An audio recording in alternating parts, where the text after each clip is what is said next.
ये लड़का सिर्फ और सिर्फ नाइट्स को ट्रेन करते हुए देख रहा था और तभी वहां पर कमांडर आता और कहता है कि दफा हो जाओ यहाँ से, तुम उन सबकी ट्रेनिंग को डिस्टर्ब कर रहे हो। लेकिन तभी वहां पर मेड बीच में आते और कहती हो, गेंडे तू प्रिंस से बात कर रहा है, जबान संभाल कर बात कर। लेकिन वो कमांडर कहता है, मुझे कोई फर्क नहीं पड़ता, ये डम बेवकूफ लूजर है जिसे कोई पसंद नहीं करता। और लेकिन अचानक से प्रिंस उसे घूरने लग जाता है और उसकी आंखों में इतना ज्यादा गुस्सा दिखाई दे रहा था कि कमांडर भी डर जाता है कि 14 साल के लड़के में इतना गुस्सा तो नहीं हो सकता। और उस प्रिंस के अंदर एरोगेंस दिखाई दे रही थी और बाकी सारे सोल्जर्स भी आने लग जाते कि यहाँ पर क्या हो रहा है, जिसमें उनका कमांडर और प्रिंस दोनों इन्वॉल्व हैं। वो सारे सोल्जर्स थर्ड प्रिंस को देखते हैं, अरे यार ये तो जोक है, इसका क्या ही करेंगे। लेकिन वो थर्ड प्रिंस ऊपर पेड़ से एक टहनी तोड़ता और कहता है, क्या तुम लड़ने के लिए तैयार हो? क्या तुम मुझे हरा सकते हो? और तो और उस कमांडो को कहता है कि तुम्हारे सोल्जर्स ट्रैश हैं, वो कुछ नहीं कर रहे हो, तुम बस उन्हें बच्चों की तरह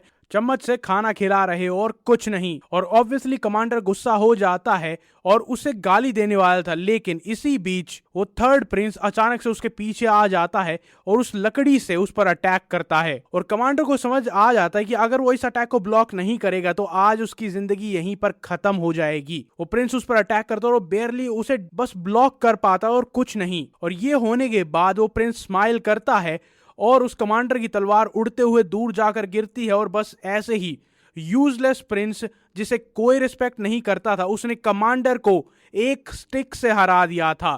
कोई तलवार नहीं, कोई लेजेंडरी स्वॉर्ड नहीं, सिर्फ एक नॉर्मल लकड़ी से। कमांडर हैरान होता और गुस्सा हो जाता और वहां पर थर्ड प्रिंस अकड़ कर बोलता है कि वैसे मैं तुम्हारी इनकॉम्पिटेंस पर हैरान हूं, बल्कि मैं इम्प्रेस्ड हूं। आखिरकार तुम कितने इनकॉम्पिटेंट हो सकते हो कि मुझ जैसे यूजलेस प्रिंस को नहीं हरा पाए, और तुम अपने आप को एक कमांडर कहते हो। इसके बाद वो कमांडर अपने घुटनों पर बैठ जाता और उस प्रिंस से माफी मांगने लग जाता है। वो एक ऐसे प्रिंस से माफी मांग रहा है जिसकी कोई इज्जत नहीं करता था। अब इस लड़के का असली नाम कुछ और है। इसका असली नाम है बैरन और अपनी पास्ट लाइफ में ये किंग होता था एक किंगडम का जिसका नाम था स्क्रूशिया। और इसने एक वॉर लड़ी थी एक किंगडम के खिलाफ जिसका नाम था कायरस। और ये वही किंगडम है कायरस जहां पर वो अब पैदा हुआ है, मतलब ये अपने ही दुश्मन के किंगडम में पैदा हो गया है।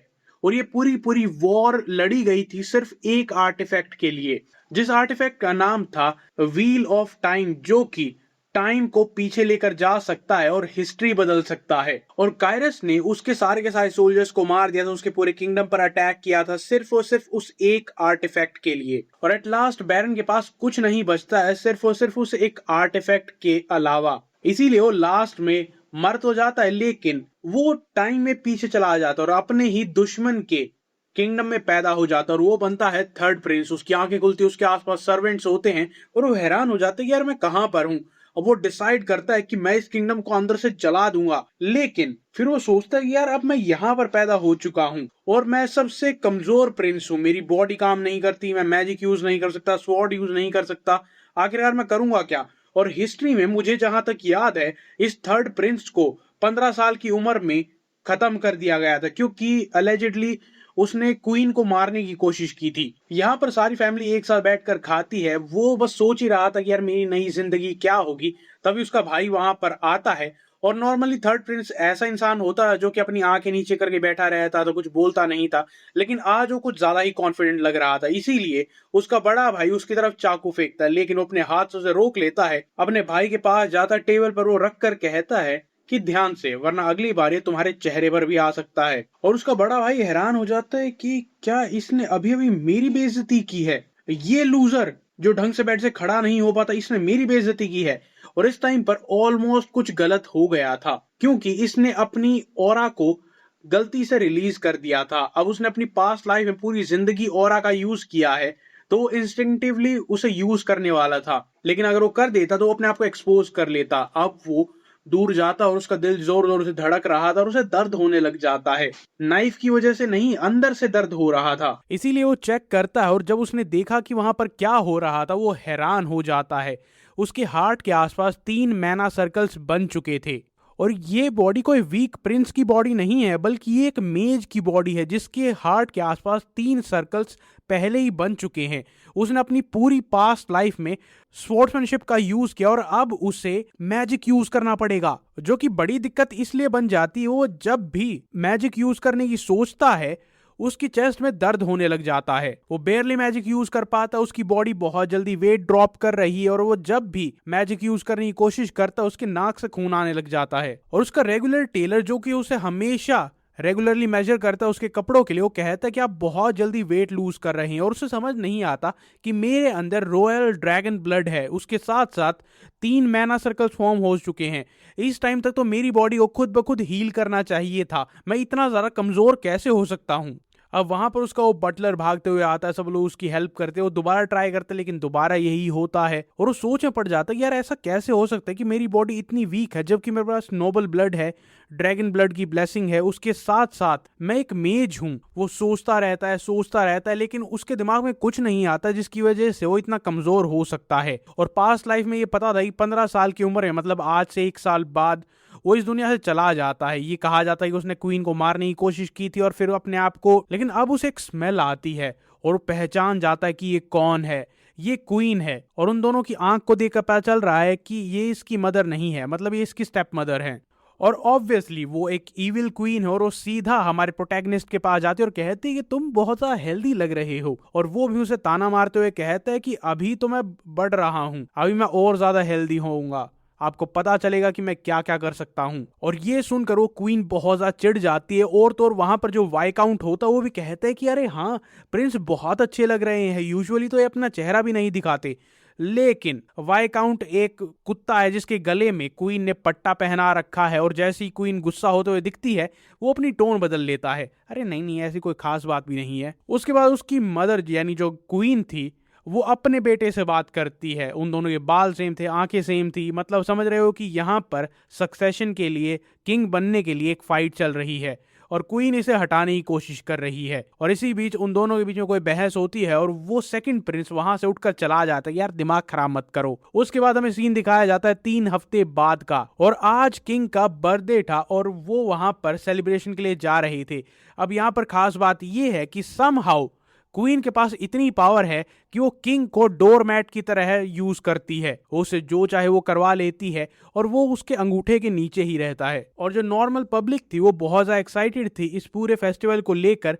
सब लोग प्रिंस से मिलना चाहते थे क्योंकि सबका अपना अपना एक फेवरेट प्रिंस था और बहुत जल्दी सक्सेशन होने वाला था। इसी वजह से सब लोग अपना अपना फेवरेट चूज कर रहे थे और प्रिंस और रॉयल फैमिली भी वहां पर दिखाने के लिए जाएगी कि ये प्रिंस बेहतर है, ये प्रिंस बेहतर है। तो ये ऑल एंड ऑल एक कंपटीशन है। और इसी टाइम पर थर्ड प्रिंस तैयार हो रहा था जब उसकी नाक से खून आने लग जाता है। अब सब लोग दोबारा से भागते हुए आते हैं और कहते हैं कि अरे मुझे कुछ नहीं हुआ है। वो टेलर दोबारा से कहता है कि नहीं, तुम्हारा वेट दोबारा से कम हो गया है। और वो कहता है कि नहीं, ऐसा नहीं है कि मैं एक्सरसाइज कर रहा हूँ इस वजह से मेरा वेट कम हो गया। अब जैसे ही टेलर वहां से जाता है किंग उसे बुला लेते हैं बात करने के लिए। किंग थोड़े से लेट थे, इसी वजह से वो सबसे अलग अलग बात कर रहे हैं ताकि उन्हें बहुत लंबे टाइम तक बात ना करनी पड़े, जो कि इसके लिए थोड़ा सा स्ट्रेंज था कि किंग सबसे अकेले अकेले बात क्यों कर रहे हैं। उस टाइम पर जब वो वहां पर जाकर उनसे मिलता है तो उससे ऐसी बात करते हैं और तब उसे समझ में आता है किंग ने सबको अलग अलग इसलिए बुलाया था कि उन्हें सच में बात ना करनी पड़े। वो बस बात करने की एक्टिंग कर रहे थे और उस टाइम पर अपना ही काम कर रहे थे। और ये थे किंग रोमेन जिनकी ये हरकतें हैं। और वो सोचता है कि यार कितनी कमाल की फैमिली है। एक फादर जिसे कोई परवाह नहीं है, एक मदर जो कि हमेशा कुछ ना कुछ प्लान और प्लॉट करती रहती है, 2 हाफ ब्रदर्स हैं जो कि हमेशा अलग ही दुनिया में रहते हैं, जिसमें से एक है जो हमेशा नशे में ही रहता है। और इस पूरी मीटिंग में सबसे ज्यादा इंटरेस्टेड जो लग रही थी वो थी क्वीन, क्योंकि उसके लिए बेस्ट चांस था अपने बेटे को पुश करने के लिए कि वो अगला किंग बने। और इन सारे मैस के बीच में कोई इंसान उसे मारना चाहता है और उसके पास प्रोबेबली बस एक ही चांस होगा ये फिगर आउट करने का, वरना वो रीइंकार्नेशन के बाद भी ऐसे ही कुत्ते की मौत मर जाएगा। उसके बाद वो सब लोग वहां पर जाते हैं जहां पर उसका सबसे बड़ा भाई जो कि सबसे बड़ा प्रिंस होता है वो वहां पर पहले से ही यहाँ से वहां झूम रहा था, तो उसके बारे में सब लोग ऐसे ही बात कर रहे थे। लेकिन जब कैलिन वहां पर जाता है तो सबकी आंखें उसी पर थी। उसने अपने बाल काट लिए थे, वो बहुत अच्छे कपड़े पहन कर आया था जो कि वेल फिटेड थे, और तो वो बहुत सारी ज्वेलरी भी पहन कर आया था। जिससे सारे के सारे नोबल्स बस उसे ही देखते रह जाते हैं। और फाइनली रूमर्स शुरू हो जाते हैं कि उसकी हेल्थ ठीक हो चुकी है और वो ज्यादा लायक है किंग बनने के। और ये सब कुछ होने के बाद ये उसकी एक साइलेंट स्टेटमेंट थी कि अब मैं छुपना बंद करके सबके सामने आऊंगा। फिर बटलर उसके पास जाता है और कहता है कि सब लोग आपकी तरफ देख क्यों रहे हैं, और वो कहता है कि ये सब कुछ उस टेलर की वजह से, उसने जूल्स यहाँ पर लगा दिए थे और अब सब लोग इसे देख रहे हैं। अब प्रिंस उससे पूछता है कि तुम्हारी फैमिली कहाँ से है, और वो कहता है कि मेरी फैमिली भी कायरस से ही, लेकिन एक बहुत ही छोटी सी फैमिली है, उन्हें यहाँ पर आने के लिए एक स्पेशल इन्विटेशन की जरूरत होगी। अब वो बहुत ज्यादा पर्सनल जा रहा था, इसीलिए बटलर स्नैप करने वाला था, लेकिन वो टॉपिक को चेंज करता है और कहता है कि मुझे एक स्पेसिफिक इंसान से मिलना है। वो सिगफ्रीड फैमिली के हेड से मिलना चाहता था, जो कि यहाँ की नोबल फैमिलीज में से एक है, जो कि बहुत ही ज्यादा वेल रिस्पेक्टेड है। वो दो ग्रेट वॉरियर्स में से एक थे और वो रॉयल फैमिली के लिए 500 साल से लॉयल थे। अपने पास लाइफ में उसे एक कहानी सुननी पसंद थी और जिस इंसान से वो मिलना चाहता था वो हॉल के सेंटर में थे ड्यूक सिगफ्रीड, जो कि सिगफ्रीड फैमिली के हेड हैं, जो कि दिखने में बहुत ज्यादा स्ट्रांग लग रहे थे। उनके एम्बिशंस, उनके गोल, उनके मॉरल्स, उनके वैल्यूज हमेशा स्ट्रांग रहे हैं और प्रिंस को ऐसे ही लोग पसंद हैं। और अपने थोड़े से मैना को यूज करता है ये देखने के लिए कि ड्यूक सिगफ्रीड उतने शार्प है या नहीं है, और जैसे ही वो हल्का सा भी मैना यूज करता है वो उसकी तरफ देखने लग जाते हैं, मतलब वो वैसे ही हैं जैसे उसने सोचा था। और बटलर कहता है कि वो आपकी तरफ ही देख रहे हैं, ये पूरे पूरे कॉन्टिनेंट में 5 बेस्ट स्वॉर्ड्समैन में से एक हैं। अभी के लिए प्रिंस ऐसे एक्ट करता है कुछ नहीं हुआ है, और उसी बीच किंग सबको टोस्ट करते और कहते हैं यहाँ पर आने के लिए बहुत बहुत शुक्रिया। और कैलिन इस टाइम तक वहां से निकलकर चोरी छुपे बाहर जा चुका था और उसने एक बहुत ही जिद्दी अड़ियल घोड़े को टेम कर लिया था। उसने ये डिस्कवर किया था कि ये बहुत ही जेंटल और बहुत ही स्मार्ट घोड़ा है, इसीलिए सब लोग इसे काबू नहीं कर पाते हैं। और वो उसके बाद मेन गेट तक जाते हैं जहां पर सोल्जर्स उन्हें सल्यूट वगैरह करते हैं। लेकिन जब वो वहां पर जाते हैं तो उन्हें एक नजारा देखने को मिलता है जो कि बहुत ज्यादा अलग था। किसी इंसान को अंदर आने से रोका जा रहा था और उसे रियलाइज हो जाता है कि ये वही इंसान है जिससे मैं मिलना चाहता था। ये है एलन, जो कि एक बहुत ही पावरफुल मेज है और उसके पास यहाँ का इन्विटेशन नहीं था, लेकिन वो एक बहुत ही इंपॉर्टेंट पर्सन है। और गार्ड्स उसे अंदर आने से रोक देते हैं क्योंकि यहाँ पर इनविटेशन जरूरी होता है और एक इंसान को जज किया जाता है कि वो कैसा लग रहा है। और प्रिंस को पता चल जाता है कि एलन ये सब कुछ जानबूझकर कर रहा है ताकि वो एक बहाना ढूंढ सके यहाँ पर ना आने का। वो मुड़कर वहां से जाने लगता है और अब प्रिंस भी उसके पीछे जाने लगता है। उसे रोकने के लिए कहते हैं लेकिन वो रुकता नहीं है और आगे चला जाता है एलन को रोकने के लिए, क्योंकि प्रिंस को उससे मिलना ही है। अब प्रिंस ने जाते वक्त उसे कहा था कि इन गार्ड्स को रोक कर रखना, ये मेरे पीछे नहीं आने चाहिए और ना ही ये किंग के पास जाने चाहिए।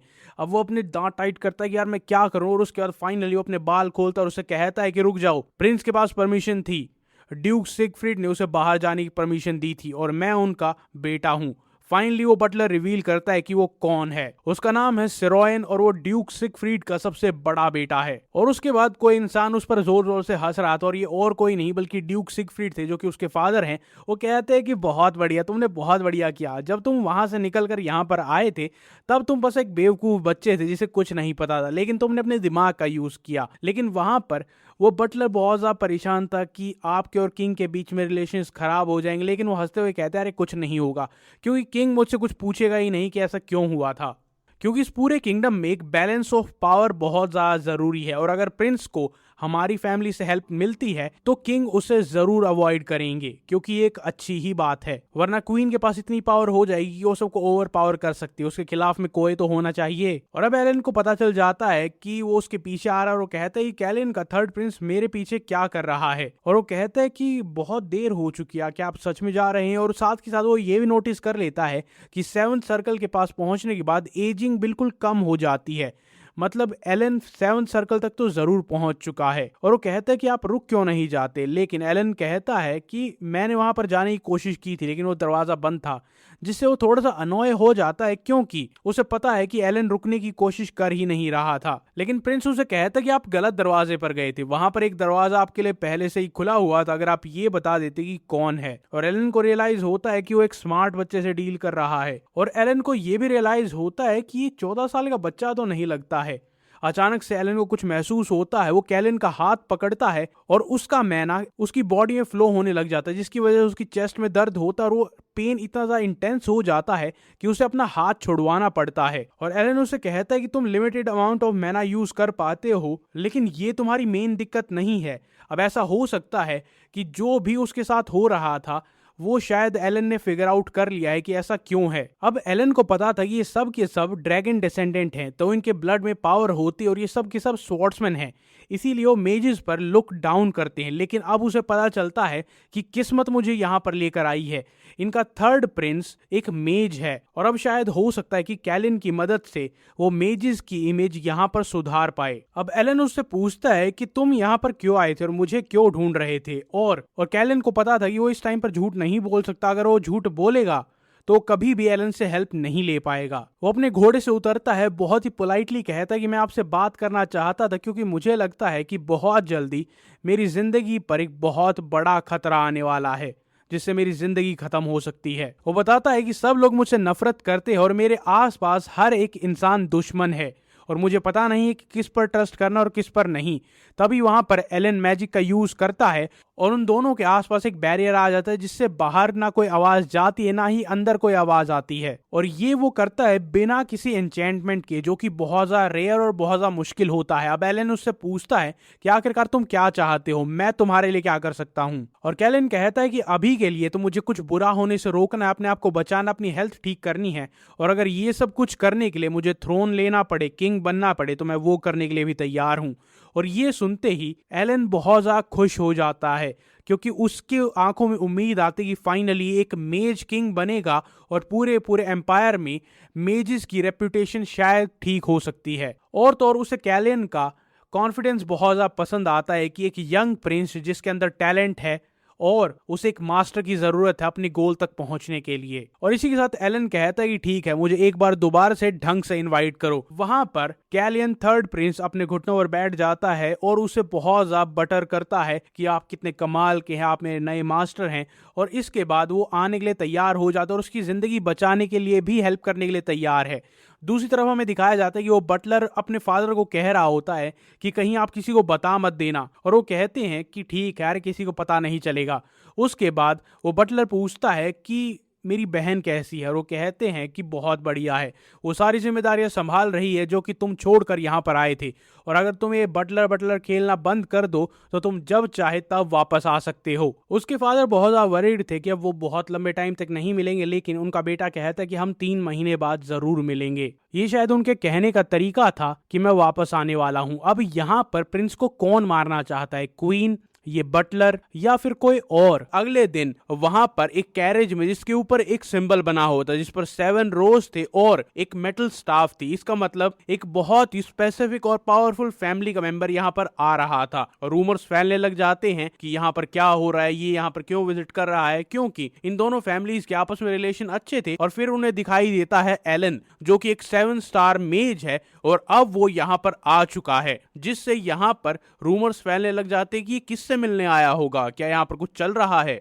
क्योंकि पिछली रात को थर्ड प्रिंस ने उससे यही बात की थी कि तुम्हें एग्जैक्टली 9 बजे वहां पर आना है, क्योंकि उन्हें पता था कि जो कि क्वीन की फैमिली है उनसे अगर कंपीट करना है तो इसकी हेल्प की जरूरत पड़ेगी ही। अब वो अपनी एक अलग से आर्मी बना रहे हैं या फिर सपोर्ट बना रहे हैं जिससे वो सबको हटाकर, नोबल्स को हटाकर, क्वीन की फैमिली को हटाकर खुद वहां पर थोड़ा सा कब्जा कर सके। और उसके बाद वहां पर सर्वेंट्स आते और उन्हें कहते हैं कि किंग आपके लिए वेट कर रहे हैं। अब किंग उससे मिलता है और वहां पर एलन कहता है कि मुझे यहाँ पर रहने के लिए एक जगह चाहिए। और किंग भी इस चीज से खुश होते क्योंकि उन्हें भी पता था कि अगर क्वीन की फैमिली से या फिर उसकी पावर और इन्फ्लुएंस से टक्कर लेनी है तो इसकी हेल्प बहुत ज्यादा फायदेमंद होगी। लेकिन किंग को ये थोड़ा अजीब लगता है और उससे पूछता है कि आखिरकार तुम अचानक से यहाँ पर क्यों। और वहां पर एलन बताता है कि मुझे कल रात को एक लाल आंखों वाला बिल्ला मिला था और मुझे वो बहुत ही स्मार्ट और बहुत ही टैलेंटेड लगा, इसी वजह से मैंने डिसाइड किया है कि मैं उसे ट्रेन करूंगा। लेकिन मेरे पास यहाँ पर रहने के लिए कोई जगह नहीं थी। और किंग उससे पूछता है कि आखिरकार तुम उसे क्या सिखा सकते हो, और वो कहता है ऑब्वियसली मैजिक। जो सुनकर वो हैरान हो जाते हैं और एलन कहता है कि ऐसा नहीं है कि सिर्फ वो मेरे सिखाने से ही सब कुछ सीख जाएगा, इस जमीन का जो मालिक है, जो यहाँ का किंग है, उसे भी थोड़ा बहुत कंट्रीब्यूट करना पड़ेगा ताकि उसका एनवायरनमेंट उसे सपोर्ट कर सके।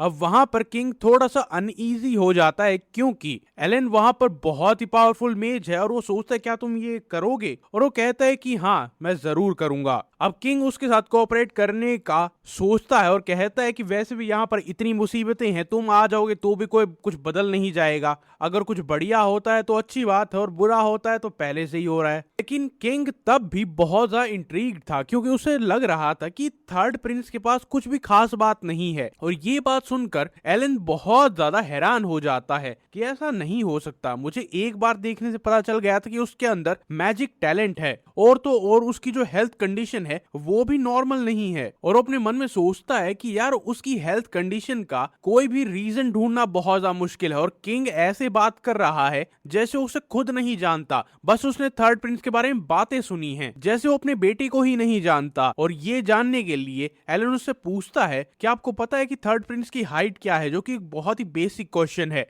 और किंग उसे जवाब नहीं दे पाता और तब उसे समझ में आता है कि किंग सिर्फ सुनी सुनाई बातें बोलता है, वो अपने बेटे को ही नहीं जानता, ना उसका ख्याल रखता है, ना उसके बारे में पूछता है। अब एलन वहां पर किंग को लेक्चर देने लग जाता है जो कि किंग को बिल्कुल ही पसंद नहीं आता कि अरे ठीक है मुझे पता है, और वो उसे जाने देता है क्योंकि अब उसे पता नहीं है अगर वो उसका मेंटोर बन रहा है तो प्रॉपरली बिहेव कैसे करना है। और वो दरवाजा खोलता है उसे बाहर भेजने के लिए, लेकिन उसके साथ साथ वो ये भी कहता है कि मैं थर्ड प्रिंस के बारे में बहुत ज्यादा केयर करता हूँ, मुझे पता है कि वो बहुत ज्यादा स्पेशल है, लेकिन वो हमेशा अजीब सा बिहेव करता है। और तभी वहां पर एलन चुटकी बजाता है और वहां पर एक मैजिकल बैरियर आ जाता है और उसे समझाता है कि ध्यान से सुनिएगा कि उसके कपड़ों को रिसेंटली ऑल्टर्ड किया गया था क्योंकि उसने और ज्यादा वेट लूज कर लिया था। वो हमेशा हर रोज हर सुबह उठता है थका हुआ, वो डिजी फील करता है क्योंकि वो बहुत ज्यादा बीमार है। और सबसे बुरी बात तो ये है कि उसकी बीमारी का कोई रीजन भी नहीं ढूंढ पा रहा है। और अगर आप ऐसे ही इग्नोर करते रहेंगे तो जिस प्रिंस को आप समथिंग स्पेशल कह रहे हैं वो चला जाएगा, वो जिंदा ही नहीं बचेगा। उसके बाद लंच टाइम हो चुका था और मेड वहां पर चाय लेकर आ रही थी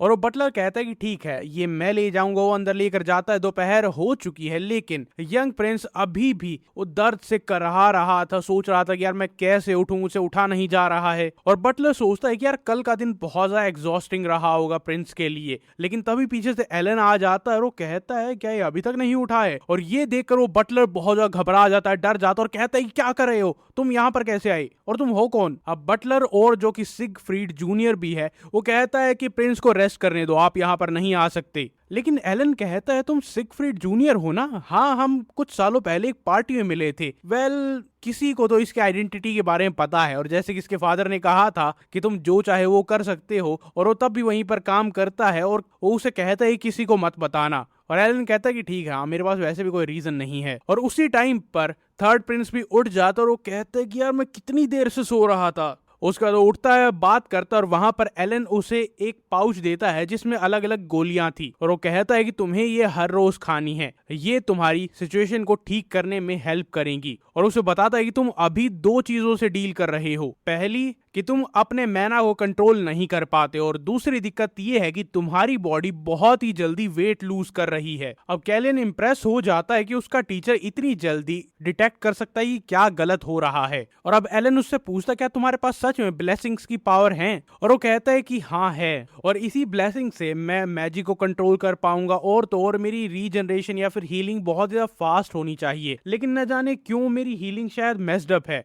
और एलन उससे पूछता है क्या तुम्हें थोड़ी सी अजीब चीज नहीं लगती है, क्योंकि तुम्हारे पास मैजिक है उसके साथ साथ ड्रैगन ब्लड की जो ब्लेसिंग होती है वो है, इससे तुम्हारी रीजनरेशन और तुम्हारा हार्ट बहुत ज्यादा स्ट्रॉन्ग होना चाहिए। वो दोनों इस बात पर अग्री करते हैं कि हाँ होना तो ऐसा ही चाहिए था, लेकिन उसके बाद उसका टीचर उसे बताता है कि तुम्हारी रीजनरेशन बिल्कुल ठीक है, लेकिन वो कहीं और यूज हो रही है, और तो और कॉन्स्टेंटली यूज हो रही है, हर दिन हर टाइम हर सेकंड यूज हो रही है। और कैली ने सुनकर बहुत ज्यादा शॉक हो जाता है और तब उसे समझ में आता है कि उसे कोई जहर दे रहा है और कॉन्स्टेंटली दे रहा है थोड़ा थोड़ा, ताकि उसकी तबीयत खराब होती रहे और जो ये कर रहा है उस पर शक ना जाए। और उसके पास अगर ये ड्रैगन ब्लड की ब्लेसिंग ना होती तो बहुत टाइम पहले ही गायब हो चुका होता। और एलन बताता है कि इसी वजह से तुम्हारा मैजिक यूज बहुत ज्यादा कम है और डिफिकल्ट है। और कैलिन को याद है कि थर्ड प्रिंस के साथ होता यह है कि उसे असैसिनेट किया जाता है, लेकिन कोई इतना टाइम पहले से ही उसे जहर दे रहा है, मतलब कोई बहुत ही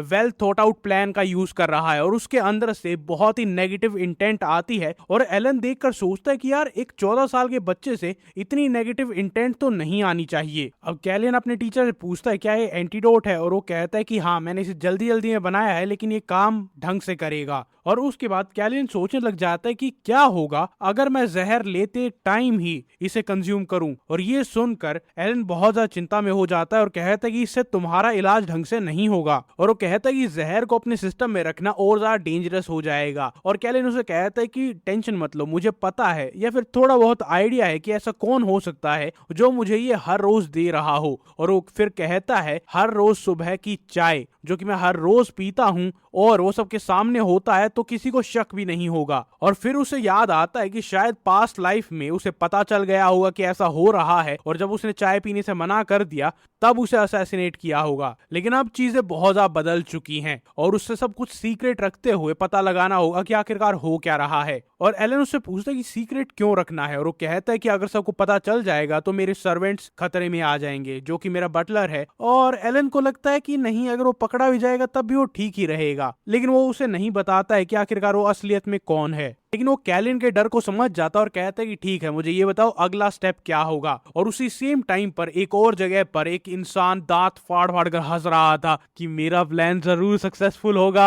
उसके बाद अपने टीचर को कहता है कि आप मेरे साथ बाहर चलेंगे। और उसी सेम टाइम पर क्वीन जाती है अपने बड़े बेटे के पास, जो कि वो चाहती है कि किंग बन जाए, और वो इस टाइम तक ड्रंक था और ऐसे ही आलस में पड़ा था। और वो कहता है कि चुप हो जाओ, लेकिन उसकी माँ जो कि क्वीन थी वो उसे आकर बताती है कि वो थर्ड प्रिंस ने एक नया टीचर रखा है और वो भी 7th सर्कल मेज, और तुम यहाँ पर अभी तक सो रहे हो। और वो कहती है कि आज हम सबको बाहर जाना है, तुम्हें ढंग से बिहेव करना होगा। लेकिन उसे कोई फर्क नहीं पड़ता और कहता है क्या फर्क पड़ता है उसने किसको हायर किया है। और उसके पास जाकर कहती कि मैंने तुम में बहुत पैसे और इन्वेस्टमेंट लगाई है तो तुम्हें ढंग से बिहेव करना होगा। और वो गुस्से में आकर ग्लास को नीचे फेंक देता है। हालांकि उसे भी थोड़ी बहुत चोट लगती है, लेकिन तब भी वो सारे के सारे सर्वेंट्स को बाहर भगा देता है कि भागो यहाँ से। और वो फ्रस्ट्रेशन में चिल्लाता है कि मैं कैलियन से परेशान हो चुका हूँ, आखिरकार वो मर क्यों नहीं जाता। उसके बाद किंग के बर्थडे सेलिब्रेशन के लिए वो पूरे शहर के बीच में से जा रहे थे, जहां पर लोग बहुत ज्यादा इंटरेस्टेड थे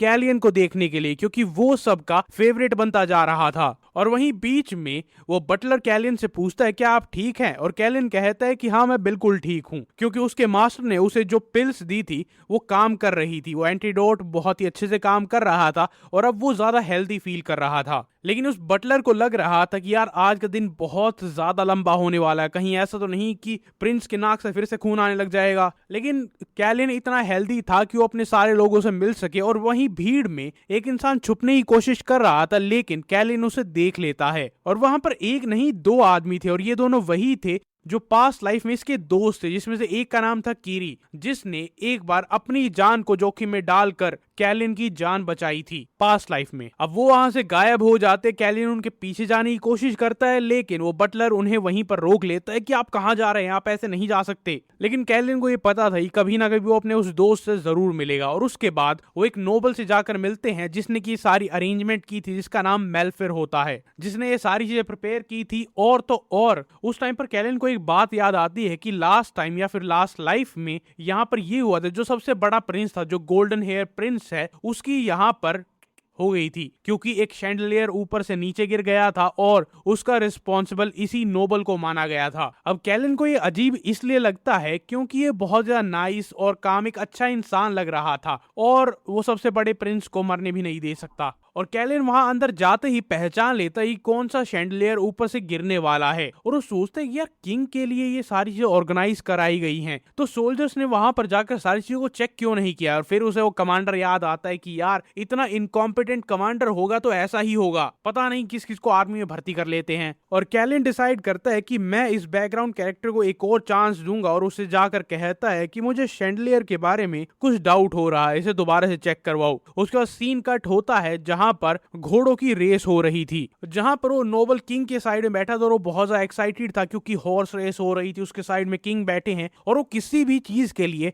इस अपॉर्चुनिटी को मिस नहीं करना चाहता था। लेकिन उसके बाद वो थर्ड प्रिंस कैलियन की तरफ देखता है और सोचता है कि यार मुझे एक बार तो चेक कर ही लेना चाहिए। और जब वो जाकर उस रोप को चेक करता है, वो बहुत ही पुरानी और ऑलमोस्ट टूटी हुई रोप थी और मतलब ये पक्का था कि वहां से वो शैंडलियर गिरेगा ही गिरेगा। अगर थर्ड प्रिंस कैलियन उसे ये वार्निंग नहीं देते तो आज कुछ बहुत ही बुरा हो जाता और उसकी जिंदगी तो यहीं पर खत्म हो जाती। और वो सोचता है कि लेकिन थर्ड प्रिंस को ऐसा कैसे पता था, जैसे वो फ्यूचर देख सकते हैं। अब उस नोबल ने बहुत ही स्मार्टली प्ले किया था कि वो ऊपर जाकर चेक करता और वो बच जाता है, लेकिन वो आसपास देखता कि यार यहाँ पर नॉर्मल से ज्यादा गार्ड्स थे, जैसे यहाँ पर कुछ होने वाला था। और जो प्रिंस होता, जो सेकंड प्रिंस होता, वो कहता है कि इस नोबल को अपनी जगह नहीं पता है, ये कुछ ज्यादा ही कर रहा है। अभी किस चीज के बारे में बात कर रहा था किसी को कोई आइडिया नहीं है। और उसके बाद जो सेकंड प्रिंस होता है ब्लू बालों वाला, वो कैलियन को कहता है कि मुझे तुम्हारी ब्लड लाइन से डिस्गस्ट आती है। और ये सुनकर कैलियन और ज्यादा मोटिवेट हो जाता है और हंसने लग जाता है,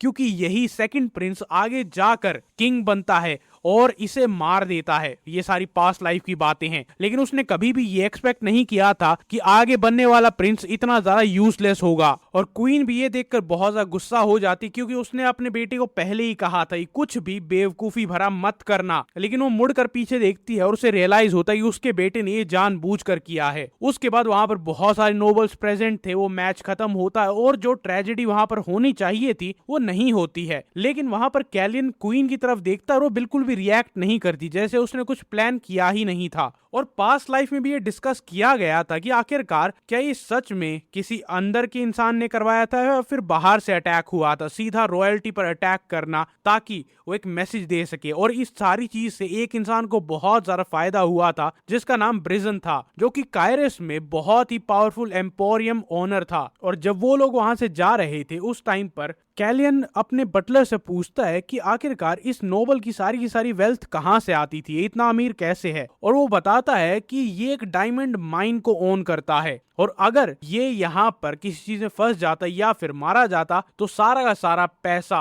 ब्राइसन को मिल जाता और सारा फायदा उसे ही होता। और अब धीरे धीरे थर्ड प्रिंस सारी चीजों को इकट्ठा करके पीसेस को जोड़ रहा था, लेकिन वो डिसाइड करता है कि अभी के लिए वो सिर्फ देखेगा, क्योंकि वो सोच रहा था कि यार इस बैरन की मैंने जान बचाई है तो क्यों ना मैं इसे थोड़ा सा निचोड़ भी लूं, कभी ना कभी तो मेरे काम भी आएगा। इसीलिए वो अपने बटलर को कहता है कि आज से मतलब अभी के बाद की जितने भी प्लान उन सबको कैंसिल कर दो, क्योंकि मेरे भाई ने जो कमेंट्स किए थे वो बहुत ज्यादा हर्टफुल थे और मैं आगे कंटिन्यू नहीं कर सकता। वेल ऑब्वियसली वो नाटक कर रहा था। और इस टाइम पर किंग अपने ऑफिस में था, जहां पर वो उस मेज की बातों को याद कर रहा था, कैसे उसे डांट रहा था और कह रहा था कि तुम अपने बेटे पर ध्यान नहीं दे रहे हो। और उससे पिछली क्वीन की बातें याद आती है, उसके लास्ट मोमेंट थे, तब उस टाइम पर क्या हो रहा था, उसने क्या कहा था। लेकिन तभी वहां पर सर्वेंट्स आते, दरवाजा खोलकर अंदर आ जाते हैं और क्वीन वहां पर आते हैं, एक मेड वहां पर आती है कि मैं यहाँ पर चाय लेकर आई हूँ। लेकिन वो नोटिस करती है कि मुझसे पहले भी यहाँ पर कोई तो आया था। लेकिन किंग उस मेड को मना कर देता है कि चाय मत लेकर आओ, क्योंकि क्वीन जल्दी ही यहाँ से जाने वाली है। और वो वहां पर आकर बात करती है कि आखिरकार ब्राइजन का क्या होगा।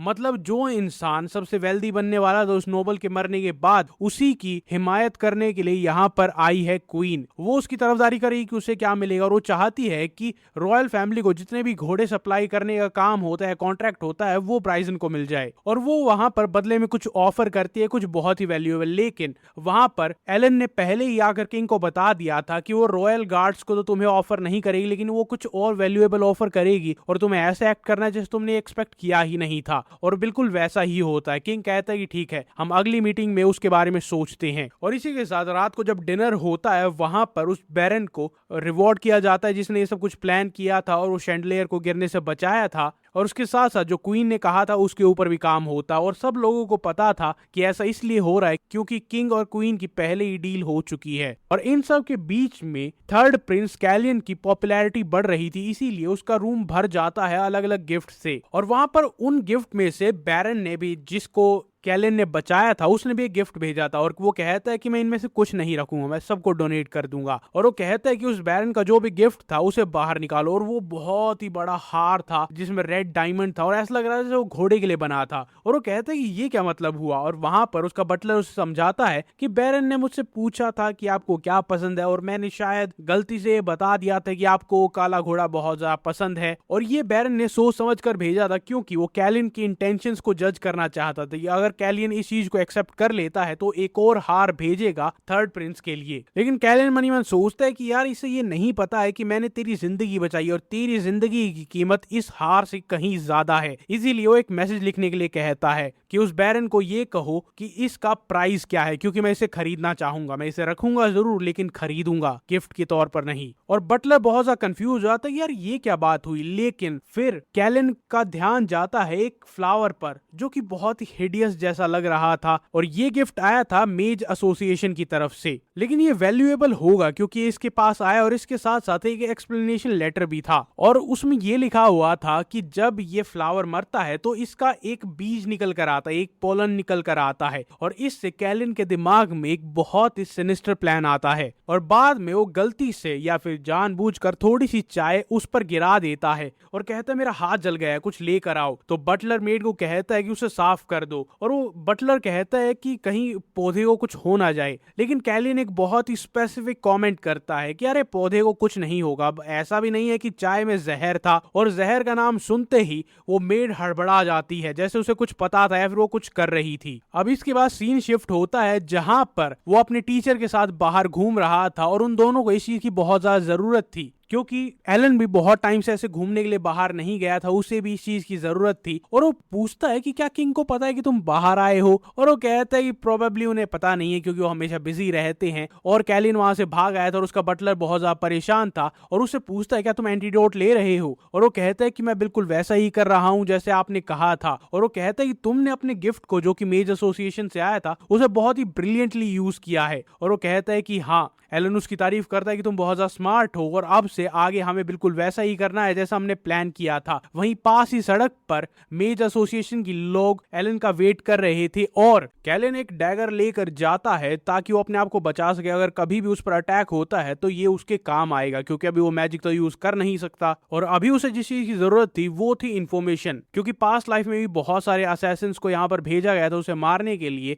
जो कि एजेंट्स की तरह यहाँ पर आए थे और पास्ट लाइफ में। और उसके साथ साथ बहुत सारे एजेंट्स को यहाँ पर भेजा जाता था इस कंट्री में ताकि वो इन्फॉर्मेशन कलेक्ट करके ऑपोजिट नेशन को दे सके। और पास्ट लाइफ में इसके जो फादर थे डिब्लैंक, वो ये सारे के सारे ऑपरेटिव्स को मैनेज करते थे, और वो उस अंधेरी गली में बहुत ज्यादा अनप्रोटेक्टेड था, और उसे पता था कि उसका जो पास्ट नेशन था, जो पास्ट लाइफ में उसका किंगडम था, वहां के असैसिन बहुत ज्यादा केपेबल होते हैं।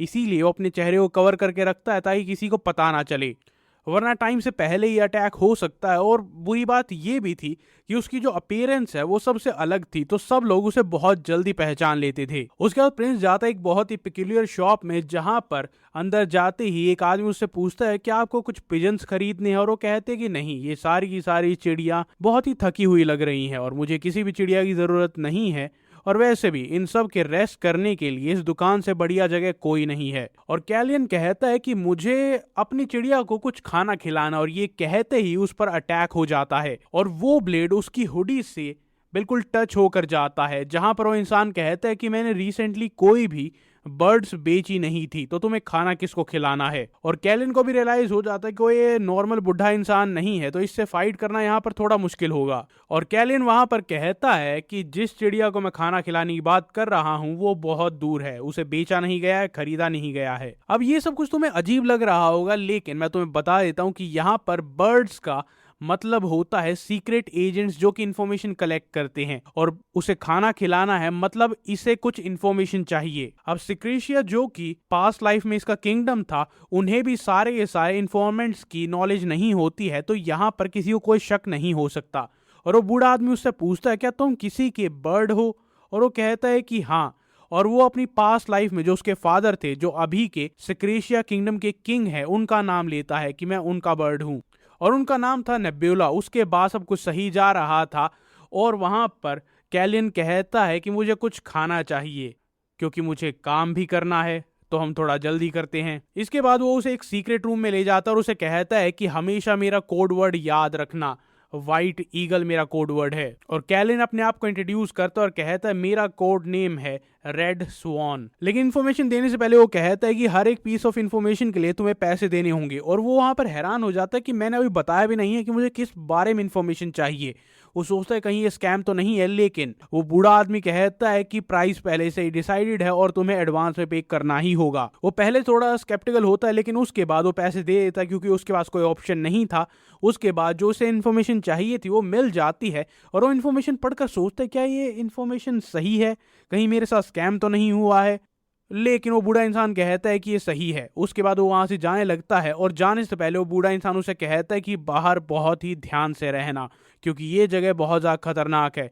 और कैलियन थर्ड प्रिंस जब बाहर जा रहा तो सोचता है कि बुढ़े यहाँ पर तुझसे खतरनाक कोई नहीं है। उसके बाद थर्ड प्रिंस अपने घोड़े पर बैठकर जा रहा जब बहुत सारे लोगों ने उसे रोक लिया था जिन्होंने हुड पहना हुआ था।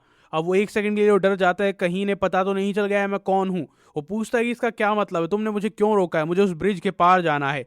और वो कहते हैं कि हम आपको रोकने के लिए माफी चाहते हैं, लेकिन यहाँ पर एक सेरेमनी चल रही है। उसके बाद वो साइड में देखता है, वहां पर लोटस फ्लावर थे, उनके बीच में कैंडल्स थी जो कि एक सिंबल था कि जो लोग इस दुनिया को छोड़कर जा चुके हैं अब वो इस दुनिया का और भगवान के पास का जो बीच का ब्रिज होता है वो क्रॉस कर रहे हैं। ये एक फ्यूनरल रिचुअल था और वो अपनी रिस्पेक्ट पे करने के लिए अपने घोड़े से उतर जाता है। और यहाँ का जो फ्यूनरल रिचुअल है वो बहुत ज्यादा अलग है। वो एक लोटस फ्लावर पर एक कैंडल लगाते हैं ताकि जो लोग मर चुके हैं वो अपना रास्ता ना भटक जाए और सीधा भगवान के पास जाएं। और ये ब्रिज का मतलब होता है कि इस दुनिया और उस दुनिया के बीच में जो ब्रिज है वो क्रॉस करना। और अपनी पास्ट लाइफ में जब वो दूसरे किंगडम में था, मतलब स्क्रूशिया किंगडम में था, वहां पर सेरेमनी थोड़ी अलग होती थी। जहां पर कवर होती थी वहां पर वो एक फ्लावर रखते थे ताकि वो ब्लूम करे और आजाद हो जाए। और फिर थर्ड प्रिंस के मन में एक ख्याल आता है, क्या जब मैं अपनी पास्ट लाइफ में मर गया था किसी ने मेरे लिए दुख मनाया भी था, या फिर मेरे ऐसा सब कुछ होने से पहले ही टाइम रिवर्स हो गया था, या फिर ऐसा हो सकता है कि मैं ही वो इंसान था जो भगवान के पास जाने का रास्ता भूल गया और दोबारा से इस शरीर में आ गया। अब जिस इंसान ने उसे रोका था वो उसे थैंक यू कहता है कि आप यहाँ पर रुके, आपने अपनी रिस्पेक्ट पे किया, अब आप यहाँ से जा सकते हैं। और वो अपनी घोड़े पर बैठता और कहता है कि वो पीसफुली भगवान के पास पहुंच जाएंगे क्योंकि मैं भी उनके लिए प्रे करूंगा। लेकिन इस टाइम पर वो अपने चेहरे से वो मास्क हटा देता है और सामने वाला इंसान उसे पहचान जाता है कि ये थर्ड प्रिंस है। और जब वो थर्ड प्रिंस को देखकर डिस्ट्रैक्टेड था तो उसका एक दोस्त पूछता है कि क्या हुआ, और वो कहता है कि मैं इसे जानता हूं, लेकिन चेहरे से देखकर लगता है कि एक बहुत ही काइंड इंसान है। उसके बाद थर्ड प्रिंस वहां पर पहुंच जाता है जहां पर उसे जाना था और वहां पर बहुत सारी दुकान थी और वो भी एक ही नाम से। उसने सुना था कि यहाँ के लोग थोड़े से सुपरस्टिशियस में बिलीव करते हैं, लेकिन इतना ज्यादा। और पास्ट लाइफ में भी उसने इसके रूमर सुने थे कि कायरिस का जो कैपिटल है वहां पर सिफनेनियन का एक बहुत ही बड़ा कल्ट है जहां पर लोग उसे फॉलो करते, उसे पूजते हैं और हर लोग उसके बारे में मानते हैं। और जब वो अपनी आंखों से देख रहा है तो उसे भी ये थोड़ा क्रीपी लगता है कि हर जगह उसका नाम है। अब वो उस बार में जाता है और वहां पर एक इंसान आकर उसे कहता है कि मैं आपको कहीं प्राइवेट ले चलता हूं, लेकिन वो कहता है कि नहीं, मुझे 4th फ्लोर पर जाना है। ये सुनकर वो इंसान हैरान हो जाता है और उसे कहता है कि मेरे पीछे आइए, और एक बार सीक्रेट रूम खोलकर उसे अंदर जाने के लिए कहता है। उसके बाद वो वहां पर जाता है और उसे दरवाजे पर कुछ दिखाई देता है। वो उसे पुल करता है, एक दरवाजा खुलता है और अब वो एक सीक्रेट दरवाजे पर जा चुका था। और ये इन्फॉर्मेशन उसे व्हाइट ईगल से मिली थी और यहाँ पर सारी की सारी इलीगल चीजें होती हैं जो भी इस पूरे कॉन्टिनेंट में या फिर इस पूरी कंट्री में होती हैं। वो कुछ लोग वहां पर पत्ते खेल रहे थे जिसमें कैलिन को कोई इंटरेस्ट नहीं था। फिर वो आगे जाता है, वहां पर इलीगल फाइट चल रही थी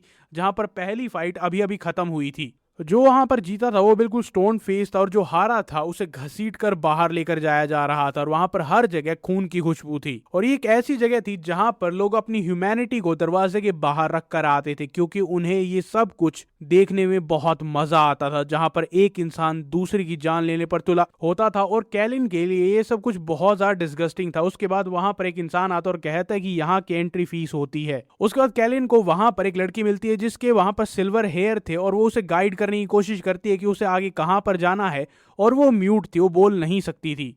कैलिन वहां पर नोटिस करता है कि उसके कान का छोटा सा हिस्सा कटा हुआ था। इसका मतलब क्लियरली ये सेंस कर सकता है कि वो एक हाफ एल्फ या फिर एक एल्फ थी, और जो कपड़े उसने पहने हुए थे वो उसमें कंफर्टेबल नहीं थे, और वहां पर हर एक लड़की एक गले में कॉलर था जो कि एक ट्रैकिंग डिवाइस था ताकि वो वहां से जा ना सके। वो दोबारा से उसे इशारा करती है और वो उसे बेट करने के लिए कह रही थी, और वहां पर नंबर था 27, और कैलिन वहां पर 2 या 3 गोल्ड कॉइन से बेट कर देता है, क्योंकि वो क्राउड में ब्लेंड इन कर रहा था जब तक कि उसे वो नहीं मिल जाता जिस चीज के लिए वो यहाँ पर आया है। यहाँ का रूल बहुत ज्यादा सिंपल था कि तुम्हें पैसे बहुत जल्दी मिल जाते हैं अगर तुम जीतते हो तो, और कैलिन वहां पर लकी था कि वो 3 गोल्ड कॉइन से बहुत सारे पैसे बना लेता है। वहां पर सारे लोग उसके बारे में बात कर रहे थे, और अब यहाँ पर एक नई फाइट होने वाली थी जहां पर एक अनडिफिटेड चैंपियन था जो आज तक एक भी फाइट नहीं हारा था, और उसका ओपोनेंट एक ऐसा इंसान था जिसके लिए कैलिन बहुत ज्यादा इंटरेस्टेड है, और इसका नाम था कीरी। ये कैलिन को पास्ट लाइफ में मिला था और इसने बताया था कि मैं एक ऐसी जगह पर था जहां पर मुझे हर रोज बिना मेरी मर्जी के लड़ना पड़ता था क्योंकि मेरी बहन वहां पर थी, और जब तक वो इस दुनिया से चली नहीं गई थी मुझे वहीं पर कैद होकर रहना पड़ता था। और यही वो ट्रेजर है जिसके लिए कैलिन यहाँ पर आया था, और वो बिना सोचे समझे अपना सारा पैसा जितना भी उसने अभी तक कमाया था वो सब उस पर लगा देता है। वहां पर जितने भी लोग उसे देख रहे थे वो सब सोच रहे थे कि कैलिन पागल हो चुका है, उसने इतने सारे पैसे कमा लिए थे कि वो यहाँ से खुशी खुशी जा सकता है, लेकिन वो जरूर हारेगा क्योंकि तुम अपने सारे पैसे कभी भी एक ऐसे इंसान पर नहीं लगाते जिसने एक भी फाइट ना जीती हो। कुछ लोग उसे समझाने की भी कोशिश करते हैं, लेकिन कैलिन वहां से हिलता नहीं है और उस लड़की को कहता है कि मेक श्योर करना कि ये बेट प्लेस्ड हो। और जो दूसरा इंसान था जिसने अभी अभी कैलिन को वार्निंग दी थी वो कहता है कि तुम्हें पता नहीं है लेकिन ये फाइट एक मैसेकर होगी, और अंदर कीरी को केज के अंदर रहते रहते भी पता चल जाता है कि बाहर क्या हुआ है, कैलिन ने इतने सारे पैसे लगाए हैं, और कीरी को भी यही लग रहा था कि वो पागल हो चुका है। उसके बाद वहां पर शैकल्स अनलॉक होती हैं और फाइट शुरू होती है, और फाइट शुरू होते ही कीरी को हर बार ब्लॉक करना पड़ रहा था, और वो हर एक अटैक को ब्लॉक तो कर रहा था लेकिन उसे उतना ही दर्द हो रहा था। और कीरी की पेट में एक जोरदार लात मारता है और उसके मुंह से खून आने लग जाता है, और ये स्ट्राइक बहुत ज्यादा पावरफुल थी। और अब कैलियन जो कि थर्ड प्रिंस है वो भी वहां पर बहुत ज्यादा नर्वस हो जाता है, कहीं मैं हार तो नहीं जाऊंगा, क्योंकि उसे भी पता था कि बिना तलवार के कीरी उतना ज्यादा डेंजरस नहीं है, लेकिन तब भी उसे पूरा यकीन था कि कीरी जीत सकता है। अब कीरी उस पर अटैक करने की कोशिश करता है लेकिन उसका ओपोनेंट अटैक को डॉज कर लेता है। अब उस पर फाइनल अटैक होने वाला था, लेकिन तभी वहां पर पीछे से कैलिन बोलता है कि अपने शोल्डर्स को एक्सपोज मत करो, और जैसे ही कीरी उसकी एडवाइस को मानता है वो उस अटैक को डॉज कर लेता है। वो एक ओपनिंग देखता है और उसके पेट में जोरदार अटैक करता है। अगर उसकी हड्डियां रबर की नहीं बनी होंगी तो वो जरूर दर्द में होगा, और उसकी कुछ हड्डियां तो जरूर टूटी होंगी। उसके बाद कीरी फाइटर से एक डेंटिस्ट बन जाता है और उसके कई दांत निकाल देता है। बाहर वो लड़की जो कि कैलिन को सर्व करने के लिए आई थी वो भी हैरान हो जाते, और बाकी सारे लोग हैरान थे क्योंकि ऐसा कैसे हो सकता है कि एक नया फाइटर जिसने आज तक कुछ ना जीता हो वो एक चैंपियन के खिलाफ जीत जाए। बहुत सारे लोग गुस्सा थे क्योंकि वो बहुत सारा पैसा हार गए थे, लेकिन कैलिन ने बहुत सारे पैसे बनाए थे, और कैलिन अपनी खुशी छुपा नहीं पा रहा था। उसके चेहरे पर स्माइल बता रही थी वो कितना ज्यादा खुश है।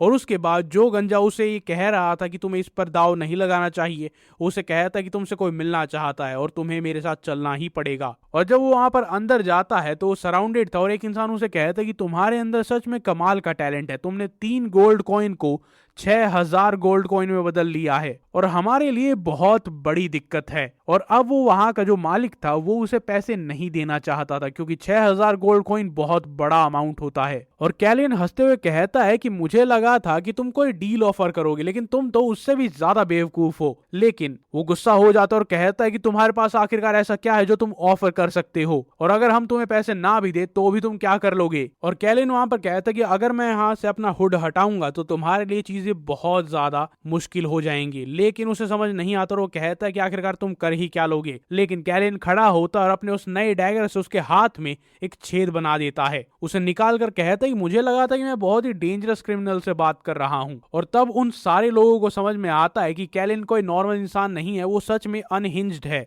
वो कुछ भी कर सकता है। और वो कहते हैं कि अब तुम्हें क्या चाहिए, और कैलिन कहता है कि मुझे पैसों में कोई इंटरेस्ट नहीं है, पैसों से ज्यादा मैं उस ग्लैडिएटर को लेकर जाना चाहूंगा जो कि इस फाइट में जीता था। लेकिन वो सामने वाला क्रिमिनल कहता है कि नहीं, ऐसा नहीं हो सकता, वो बहुत ज्यादा वैल्यूएबल है और वो बहुत सारे पैसे जनरेट कर रहा है, तो हम उसे नहीं भेज सकते। और अब वो क्रिमिनल सोचता है कि नहीं, मैं अपने आदमियों के साथ इसे हरा सकता हूं। लेकिन कुछ ही सेकंड बाद कैलियन अपने ऑरा से स्ट्राइक करता और उसे कहता है कि सोच समझ कर, मैं तुम सबको एक ही स्लैश में काट सकता हूं। और वो वहां का जो बॉस होता है वो सोचता है कि ये सच में बहुत ज्यादा पावरफुल है और अगर हमने इसका कहा नहीं माना तो हमारा पूरा बिजनेस तबाह हो जाएगा और उसके साथ साथ हमारी जिंदगियां भी चली जाएंगी। उसकी पूरी टेबल कट जाती है, यहां तक कि उसकी पैंट भी अलग हो जाती है। कैलिन ने स्ट्राइक इतनी प्रिसाइजली किया था और कैलिन उसे कहता है सोच लो और समझ लो कि तुम्हें क्या करना है। और वो जल्दी से अपने आदमी को कहता है किरी को यहाँ पर लेकर आओ। लेकिन उसे एक बात नहीं पता थी, कैलियन बस ब्लफ कर रहा था। अपनी हेल्थ कंडीशन की वजह से वो इस अटैक को रिपीट भी नहीं कर सकता, हराना तो बहुत दूर की बात है। जिस आदमी को बाहर भेजा गया था किरी को लाने के लिए, वो कहता है कि यहाँ पर बहुत बड़ी दिक्कत है। वो कह रहा है कि जब तक मेरी बहन यहाँ से नहीं जाएगी मैं भी नहीं जाऊंगा। और तब कैलिन को उसकी पास्ट स्टोरी याद आती है कि उसकी बहन यहीं पर मारी जाती है और उसके बाद वो यहाँ से निकलता है। लेकिन कैलिन उसे इशारा करता है कि मैं बहुत ही इंपेशेंट हो रहा हूँ, जल्दी से करो वरना तुम सबको खत्म कर दूंगा। और वो कहता है कि दोनों को लेकर आओ और वो कहता है कि हम सब कुछ जल्दी से जल्दी प्रिपेयर कर देंगे ताकि आप बहुत जल्दी यहाँ से निकल सके। लेकिन उसके बाद कैलिन कहता है कि पैसे, और वो बॉस कहता है कि आप तो कह रहे थे कि आप पैसों में इंटरेस्टेड नहीं है। और कैलिन कहता है कि मेरी एंट्री फीस तो वापस दो। अब इसके बाद वो सब के सब वहां से निकल जाते हैं और कीरी की बहन वो म्यूट लड़की थी और कीरी को समझ नहीं आ रहा था कि आखिरकार कैलियन ने उन दोनों की मदद क्यों की है। कैलियन उस लड़की के पास जाता और अपना क्लॉक उसे दे देता और कहता है कि तुम्हें डरने की या फिर शक करने की जरूरत नहीं है, मेरी कोई भी इल इंटेंशन नहीं है। और जैसे ही वो अपना क्लॉक हटाता है उन्हें दिखाई देता है कि ये थर्ड प्रिंस हैं। वहां पर कीरी झुक कर उन्हें कहने लगता है कि मुझे माफ कीजिएगा लेकिन मैंने आपको पहचाना नहीं था। और कैलियन कहता है कि तुम्हें माफी मांगने की कोई जरूरत नहीं है, तुम्हें मेरी प्रेजेंस में ये सब कुछ करने की जरूरत नहीं है, तुम मुझसे नॉर्मली बात कर सकते हो। और वैसे भी तुम्हारी लाइफ पहले ही बहुत ज्यादा खराब हो चुकी थी, तुम दोनों ही हाफ एल्फ हो, तुम में एल्फ ब्लड है और अपने आप को थोड़ा बचा कर रखना। और हाँ कीरी, जो तुमने मिस्टेक की थी वो नॉर्मली जो बिगिनर फेंसिंग स्टूडेंट्स होते हैं वो करते हैं, वो अपने शोल्डर को एक्सपोज कर देते हैं। और अब कैलियन उससे एक सवाल पूछता है, क्या तुम एक नाइट बनना चाहते हो? लेकिन कीरी कहता है कि मैं एक नाइट नहीं बनना चाहता, मैं एक ऐसी स्वॉर्ड बनना चाहता हूं जो हर उस चीज को प्रोटेक्ट कर सके जो मेरे लिए जरूरी है और मेरे लिए मायने रखती है। और कैलिन उसे कहता है कि पहला स्टेप होगा कि तुम एक शील्ड की तरह काम करो। और उसके बाद उसे अपनी तलवार दे देता है जो कि बहुत ज्यादा बेशकीमती होती है और कहता है कि अगर तुम्हारा कभी मन करे स्वॉर्ड बनने का या फिर एक नाइट बनने का तो मुझे कांटेक्ट जरूर करना, तब तक के लिए अपने आप को सेफ रखना और अपनी बहन को भी सेफ रखना। और कीरी पूछता है कि आप हमारे लिए इतना सब कुछ क्यों कर रही हैं? और कैलिन कहता है क्योंकि मुझे एक स्ट्रॉन्ग स्वॉर्ड की जरूरत है जो कि मेरे साइड में खड़ा हो सके और जिस पर मैं ट्रस्ट कर सकूं। और अपने मन ही मन वो कहता है कि अब मेरा टाइम आ चुका है, मैं वो सब कुछ रीपे कर सकूं जो पास्ट लाइफ में तुमने मेरे लिए किया था।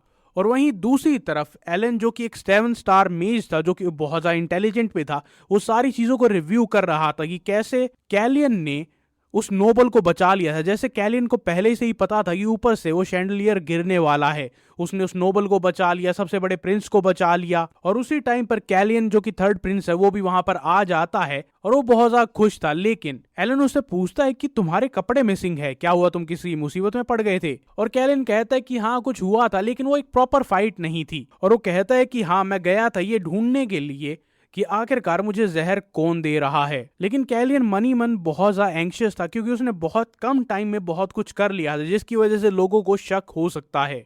और मैजिक की मदद से एलन कुछ चाय कप में डालने लग जाता है और उस टाइम पर कैलिन कहता है कि अब ये एक मेज के ऑफिस की तरह लग रहा है। और एलन कहता है कि तुम्हें क्या लगता है मेजेस का ऑफिस कैसा होता है? ऐसा ही होता, तुम क्या एक्सपेक्ट कर रहे थे कि यहाँ पर एक सूप होगा जिसमें कुछ मॉन्स्टर्स होंगे? लेकिन कैलिन कहता है कि ऑनेस्टली मैंने कुछ और एक्साइटिंग एक्सपेक्ट किया था। लेकिन उसके बाद उसकी नजर जाती है टेबल पर एक डैगर था और वो उसे देखकर बहुत ज्यादा क्यूरियस और शॉक्ड हो जाता है क्योंकि टेबल पर एक डैगर रखा हुआ था जिस पर कोई भी कवर नहीं था, जो कि बहुत ज्यादा स्ट्रेंज था। और ये बिल्कुल वैसा ही लग रहा था जैसा डैगर अभी अभी कैलियन को मिला था। लेकिन बहुत जल्दी कैलियन को रियलाइज हो जाता है कि ये किस तरह का टूल है।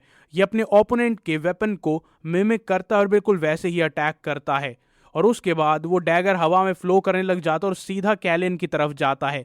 लेकिन तब भी वो अपने आप को बचा लेता है अपने नए डैगर से। लेकिन उसके मुंह से खून आने लग जाता है और एलन कहता है कि मेरा शक बिल्कुल सही था, अपनी डैमेज्ड बॉडी के साथ भी तुम ऑरा को यूज कर सकते हो। और एलन उसे बताता है कि ये सिफेनिया ने बनाया था। और तो कैलिन को ये भी रियलाइज हो जाता है कि ये अटैक उसे मारने के लिए नहीं था, ये बस एक ब्लफ था। और एलन चेक कर रहा था कि ऑरा के साथ साथ वो स्वॉर्ड्समैनशिप में भी काफी अच्छा है, लेकिन ऐसा कैसे हो सकता है? थर्ड प्रिंस ने कभी भी स्वॉर्ड्समैनशिप नहीं सीखी थी। उसके बाद एलन उसे हील करने लग जाता है और उस टाइम पर वो सोचता है कि जिस टाइम से मैं तुमसे मिला था उस टाइम से मुझे कुछ अजीब फील हो रहा था। और उसके बाद और भी अबसर्ड चीजें होने लगी थी। जैसे उसके फादर ने डिस्क्राइब किया था वो वैसा बिल्कुल नहीं था। क्वीन ने जैसा उसे डिस्क्राइब किया था एलन को वैसा बिल्कुल नहीं लग रहा था। जैसा लोग उसे जानते थे वो वैसा भी नहीं था। और जब उसने बताया था कि कोई उसे जहर देने की कोशिश कर रहा है, एक 14 साल का लड़का डर जाएगा। लेकिन कैलिन बहुत ज्यादा गुस्से में था, उसके अंदर से रेज दिखाई दे रही थी। अब कैलिन उसकी तरफ देखता और ऐसा लग रहा था जैसे एलन को पहले से आइडिया था कि थर्ड प्रिंस की बॉडी में कुछ तो चेंज हुआ है। लेकिन उसे देखने के बाद ऐसा भी लग रहा है कि मेज उस पर यकीन करना चाहता है लेकिन कर नहीं पा रहा है। और कैलिन उसे बताता है कि मेरा असली नाम कैलियन नहीं है, ना ही मैं थर्ड प्रिंस हूं। मेरा असली नाम है बैरन सिक्रीडिया। मैं यहाँ के ओपोनेंट नेशन सिक्रीडिया से आता हूँ। और उसके बाद उसे सारी स्टोरी बताते ही कैसे आगे कुछ सालों में वॉर होगी जहां पर मैं ओपोनेंट नेशन की तरफ से लड़ रहा था और वहां पर एक मैजिकल टूल था जिसका नाम एक्सेस ऑफ टाइम, जिसकी वजह से वो पास्ट में आ गया और इस बॉडी में आ गया है। और इसने एक ऐसा रूल ब्रेक कर दिया है जो कि कोई नहीं करता है। अपने रिग्रेशन के बारे में कोई भी किसी को क्लियरली नहीं बताता है। अब क्या एलन जो कि एक बहुत ही पावरफुल मेज है, बहुत ही पावरफुल फैमिली से आता है, क्या वो उस पर यकीन करना कंटिन्यू करेगा या फिर नहीं करेगा? अब आगे उसके बाद वो उस आर्टिफैक्ट के बारे में बात करते हैं जिसका नाम होता है एक्सेस ऑफ टाइम। और उस टाइम पर उसका टीचर उसे बिलीव कर लेता है कि थर्ड प्रिंस कैलियन सच में यहाँ से जा चुका और ये कोई और है। लेकिन कैलियन कहता है कि मैं श्योर नहीं हूँ, मुझे इस बॉडी में किसी और की प्रेजेंस फील होती है। अब एलन उससे पूछता है कि जब हम पहली बार मिले थे तो तुमने मुझे कुछ बहुत ही स्पेसिफिक कहा था कि तुम्हें इस किंगडम का थ्रोन चाहिए, तुम्हें यहाँ का राजा बनना है, लेकिन ऐसा क्यों? और वो कहता है क्योंकि मैं इस वॉर को रोकना चाहता हूँ। यहाँ पर एक वॉर शुरू होगी और वो होगी एक्सेस ऑफ टाइम की वजह से। अब जो दूसरा नेशन है और जो मेरा बड़ा भाई था वो इस एक्सेस ऑफ टाइम के पीछे लगा हुआ है, क्यों मुझे नहीं पता है, लेकिन अगर वो ये करता रहेगा तो ये वॉर शुरू होती रहेगी। और यहाँ से जो सेकंड प्रिंस होता है वो राजा बनता है, तो मुझे उसे भी रास्ते से हटाना था कि मैं सारे फैसले ले सकूं। लेकिन एलन उससे पूछता कि तुम सारे फैसले इसलिए ले रहे हो कि तुम्हारा भाई क्या करेगा या फिर तुम अपने मन से ले रहे हो? और ये सुनने के बाद वो थोड़ा सा हैरान हो जाता है कि मैं क्यों कर रहा हूं।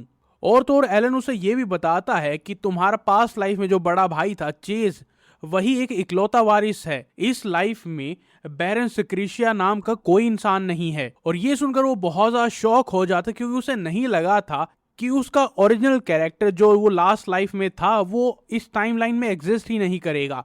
वैसे काफी स्टूपिड था क्योंकि वो इस टाइमलाइन में इस बॉडी में एग्जिस्ट करता है। और वो बहुत ज्यादा शॉक में चला जाता है, कुछ तो गड़बड़ हुई है शायद उस आर्टिफैक्ट की पावर की वजह से। और अब वो सोचने लगता है कि मैं इस बॉडी में क्यों हूं, क्योंकि उसे धीरे धीरे पुराने थर्ड प्रिंस कैलियन की आत्मा ड्रिफ्ट अवे होते हुए लग रही थी, वो धीरे धीरे गायब हो रही थी। और वो सोचता है क्या ऐसा हो सकता है कि मेरे पास्ट लाइफ में जो कैरेक्टर था बैरन, उसकी बॉडी में किसी और की सोल चली गई हो।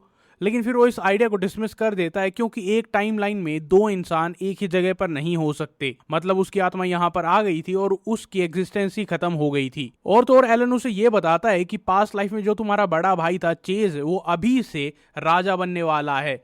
मतलब जो भी कुछ तुम पिछले लाइफ से जानते हो वो ऑलमोस्ट सारा चेंज हो रहा है। और उसे सजेस्ट करता है कि तुम्हें पास्ट लाइफ को पीछे ही छोड़ देना चाहिए क्योंकि तुम्हारा जो पास्ट लाइफ में भाई था चेज, वो अपनी कहानी से आगे बढ़ेगा, तुम्हें अपने फैसलों से आगे बढ़ना होगा। और इसके बाद कैलियन कहता है कि आपके मन में जो कुछ भी चल रहा है वो सच नहीं होगा, क्योंकि जब मैं इस बॉडी में उठा था तब से ही मैंने वो सारी चीजें छोड़ दी थी जो कि मुझे बैरन बनाती थी। अब मैं यहाँ पर अपनी जिंदगी जीना शुरू कर सकता हूँ। और कैलियन अब उनसे पूछता है क्या आप ठीक हैं? वो हैरान हो जाते लेकिन उसके बाद बताते कि मैं जब तुमसे मिला था तो मैंने तुमसे अपनी अलायंस बनाई थी। अब तुम कैलियन हो या फिर बैरन हो वो तुम्हें पता है, लेकिन मैंने तुमसे ये अलायंस बनाई थी और मैं तुम्हारे साथ ही रहूंगा। और बाहर जाने के बाद कैलियन उनसे पूछता है कि आपको एक्सेस ऑफ टाइम के बारे में पहले से पता था, क्योंकि आपकी रिएक्शन से ऐसा लग रहा था कि आपको कुछ तो पता है। और वो बताता है कि तुम्हारे भाई ने, मतलब पास्ट लाइफ में जो भाई था चेस ने, मुझसे पूछा था एक्सेस ऑफ टाइम के बारे में, लेकिन उसके 1 महीने बाद वो एक्सेस ऑफ टाइम वहां से गायब हो गया था, वो उसमें क्यों इंटरेस्टेड था और वो कहाँ पर गया कोई आइडिया नहीं है। और उस टाइम पर कैलिन के मन में आता है कि 1 महीने पहले ही मैं यहाँ पर उठा था, शायद मेरे यहाँ पर रीअवेकन होने की वजह से एक्सेस ऑफ टाइम गायब हो गया है, लेकिन क्यों वो कहाँ गया कोई आइडिया नहीं है। लेकिन एलन उसे कहता है कि तुम्हें ये जवाब बहुत जल्दी मिल जाएगा। एक इंसान या फिर एक एंटिटी है जिसे पता हो सकता है कि वो आर्टिफैक्ट कहाँ पर है। और उसके बाद वो सामने पॉइंट करते हैं और वहां पर एक स्टैचू था। और इस टाइम पर एलन पॉइंट आउट करता है सिफेनियन के स्टैचू की तरफ। और कैलिन को याद आता है कि कमिंग ऑफ एज सेरेमनी पास आ रही है, जहां पर उन्हें सिफेलियन के एक नेस्ट को ढूंढना होता है, वहां पर जाकर उसकी आत्मा या फिर उसकी विल से या उसकी इच्छा से बात करनी होती है। लेकिन एलन उसे कहता है कि ये सब कुछ करने के लिए तुम्हें जिंदा भी रहना होगा, मतलब उसे ये फिगर आउट करना होगा कि आखिरकार उसे जहर दे कौन रहा था। अब वो अपने रूम में जाता है और फिगर आउट करता है कि मैंने जो जहर इस पर गिराया था, जो चाय गिराई थी, उससे फिगर आउट हो जाना चाहिए था कि कौन जहर देने की कोशिश कर रहा है। और वो प्लांट पक्का मर जाता, लेकिन वहां पर जाकर वो देखता है कि वो प्लांट बिल्कुल ठीक था। इसका मतलब एक ही था कि किसी ने उसे बदल दिया था। अब बटलर वहां पर बहुत ज्यादा परेशान था, लेकिन वो उसे कहता है कि सब कुछ वैसा ही गया जैसे मैंने प्लान किया था। अब फिगर आउट करने का टाइम है कि ये कर कौन रहा था। वो बाहर जाता है और बटलर उसके पीछे आता है, लेकिन वहां पर उसे चमकते हुए पोलन्स दिखाई दे रहे थे। अब ये उसी पौधे से आए थे जो कि मर गया था, और उसकी यही खासियत थी, जब वो मरता है तो बहुत ही स्पार्कलिंग पोलन्स को पीछे छोड़कर जाता है। और ये सारी चीजें इशारा कर रही थी उस महल की तरफ जहां पर क्वीन रहती है। और अब ये 99.9% सर्टेन हो चुका है कि क्वीन ही उसे मारना चाहती है। उसके बाद बाहर बारिश हो रही थी और कैलियन वहां पर खिड़की के पास खड़ा था, और सुबह सुबह वहां पर बटलर आता है। कैलियन उसे ग्रीट करता और बटलर हैरान हो जाता है, क्योंकि वो कभी भी कैलियन को ऐसे अवेक्ड और चीयरफुल नहीं देखता था। वो हमेशा बेड में होता था, दर्द से रोता रहता था, लेकिन आज वो एक अलग ही मूड में था।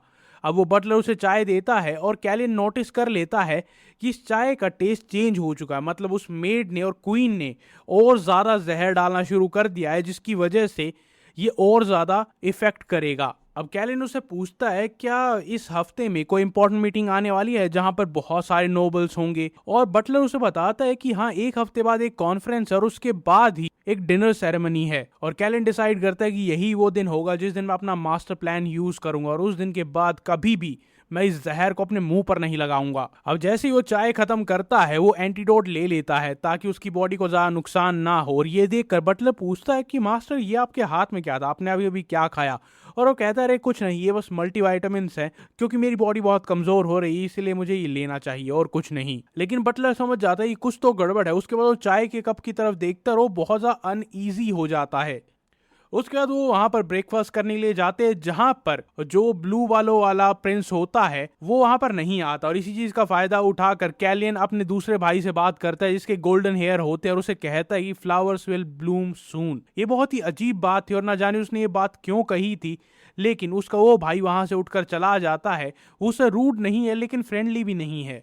अब बटलर उससे पूछता है कि आपने अचानक से ये टॉपिक पिक क्यों किया, और कैलिन उसे बताता है कि मुझे याद है कि रैंडल, जो कि ये गोल्डन बालों वाला प्रिंस था, ये कुछ फ्लावर्स को उगाता था, और जब मैं यहाँ पर आया तो मैंने बहुत सारे रोजेस को देखा था। उसके बाद कैलियन दिन में फिजिकल ट्रेनिंग करता है, क्योंकि उसे पता था कि अगर वो फिजिकल ट्रेनिंग नहीं करेगा तो उसकी बॉडी और ज्यादा खराब हो जाएगी। और फिर न जाने कहां से उसका मास्टर वहां पर आ जाता है, और वो कहते हैं कि मैंने किंग से बात की थी। और उसके बाद कैलिन कहता है कि मेरे सिर्फ और सिर्फ 2 सवाल हैं। एक तो पहला, मुझे 2 लोगों की आइडेंटिटी चाहिए जो कि एक दूसरे रिलेटेड ना हो और बिल्कुल अलग अलग हो। और दूसरी बात, मैं चाहता हूं कि आप कुछ नोबल फैमिलीज में इन्वेस्टिगेट करो जो इस चीज में शामिल हो सकते हैं, खास करके ब्रिजन फैमिली को, वो इसमें पक्का इन्वॉल्व मिलेगी। अब एलन थोड़ा सोचता है कि यार मैं इसका मास्टर हूं, ये मुझे इतना ऑर्डर क्यों दे रहा है। लेकिन उसके बाद कैलिन उसे बताता है कि आज पॉइजन और भी ज्यादा कॉन्सेंट्रेटेड था, मतलब वो जल्दी से जल्दी मुझे खत्म करना चाहते हैं, और मुझे पता है कि ये सब कुछ कौन कर रहा है। और एलन कहता है कि हाँ, मुझे भी पहले से शक था। और कैलिन सोचता है कि यार हाँ, ये 7 स्टार मेज है, इनसे ये सब कुछ छुपाना वैसे ही पॉसिबल होता नहीं होगा।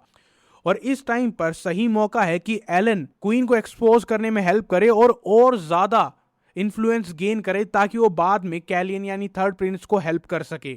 और एलन को पहले लगा था कि वो मेज को एक शील्ड की तरह यूज करेगा, लेकिन नहीं, वो तो उसे एक स्पीयर की तरह यूज करना चाहता है और अटैक करना चाहता है, क्योंकि कैलिन को याद था कि पास्ट लाइफ में एक मेज कॉरपोरेशन थी जहां पर पूरी पूरी आर्मी होती थी सिर्फ और सिर्फ मेजिस की। लेकिन एलन कहता है कि ये पॉसिबल नहीं है, क्योंकि वो नाइट्स नहीं होते, वो सोल्जर नहीं होते, वो बस डिफेंस के लिए यूज होते हैं। लेकिन कैलिन कहता है कि नहीं, ऐसा हो सकता है, ऐसा पॉसिबल है, और मेज भी उतने ही केपेबल है, और मुझे पता है कि ये होगा। और जब यहाँ से क्वीन का इन्फ्लुएंस कम हो जाएगा तब मैं ये पक्का पॉसिबल करूंगा, जो कि एलन को बहुत ज्यादा पसंद आता है, क्योंकि बहुत सारे लोग मेजेस को उतनी रिस्पेक्ट नहीं देते जितनी उन्हें मिलनी चाहिए। लास्ट लाइफ में भी ऐसा ही हुआ था कि एलन ने बताया था कि ऐसा कुछ हो सकता है, लेकिन उसे इग्नोर कर दिया गया था और फिर बहुत ही सस्पिशियस तरीके से वो मार दिया गया था। लेकिन इस टाइम पर बिल्कुल अलग हुआ, क्योंकि कैलियन जिंदा रहेगा और उसके रास्ते में ब्राइजन फैमिली नहीं आ पाएगी, तो वो मेजिस को वो इज्जत दिला पाएगा जो वो डिजर्व करते हैं। और वो पॉइजन टी को यूज करना चाहता है ताकि वो क्वीन के साथ नेगोशिएट कर सके। अब ये बहुत ज्यादा खतरनाक हो सकता है और एलन उसे वॉर्न भी करता है। अब वो पूछता है कि ऐसा कैसे होगा, लेकिन कैलिन कहता है कि बहुत जल्दी ही होगा, बाकी मैं आपको बाद में बताऊंगा।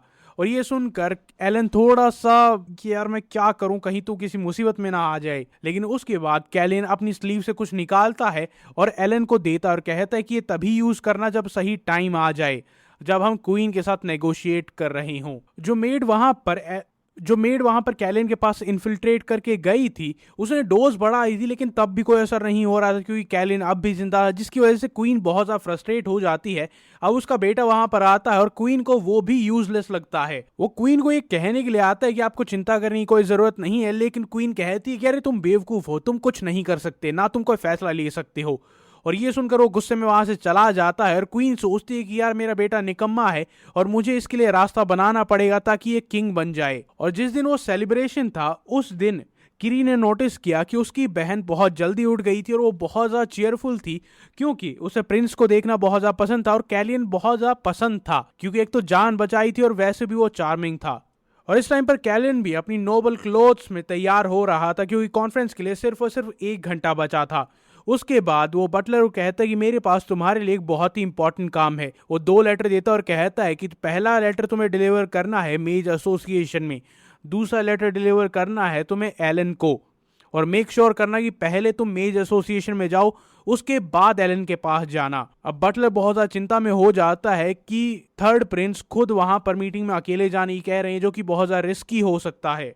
अब प्रिंस पहुंच चुका था क्वीन के पास और उसके साथ साथ वो बटलर अपने घोड़े पर बैठकर वो लेटर डिलीवर करने के लिए जा चुका था। अब यहां से स्टोरी बहुत ज्यादा इंटरेस्टिंग हो चुकी है। अब ऐसा पहले भी हो चुका है, जहां पर कैलिन को भी थोड़ा बहुत डर लग रहा था कि कहीं कुछ गलत तो नहीं हो जाएगा। वहीं दूसरी तरफ मेज एसोसिएशन में एक लड़की होती है जिसका नाम होता है ऑरिया, और वो उसने सारे के सारे पेपर वर्क को तैयार कर लिया था। और वो हैरान होती कि इतना कुछ चल रहा था और ये अभी तक नॉर्मल पब्लिक को बताया ही नहीं गया था। और वहां पर एलन कहता है कि ये शायद इसलिए हो सकता है क्योंकि पॉलिटिकल इन्फ्लुएंस और पॉलिटिकल पावर ने उन्हें ये सब कुछ करने से रोक दिया होगा, ताकि उनका इन्फ्लुएंस, उनकी पावर बनी रहे। अब और भी ज्यादा इंटरेस्टेड हो जाती ये जानने में कि प्रिंस इन सारी चीजों को यूज कैसे करेंगे। और उसी कुछ सेकंड बाद वहां पर वो बटलर आता है और वो देखता है कि एलन भी यहाँ पर है, और इसका मतलब उसका काम थोड़ा आसान हो जाता है।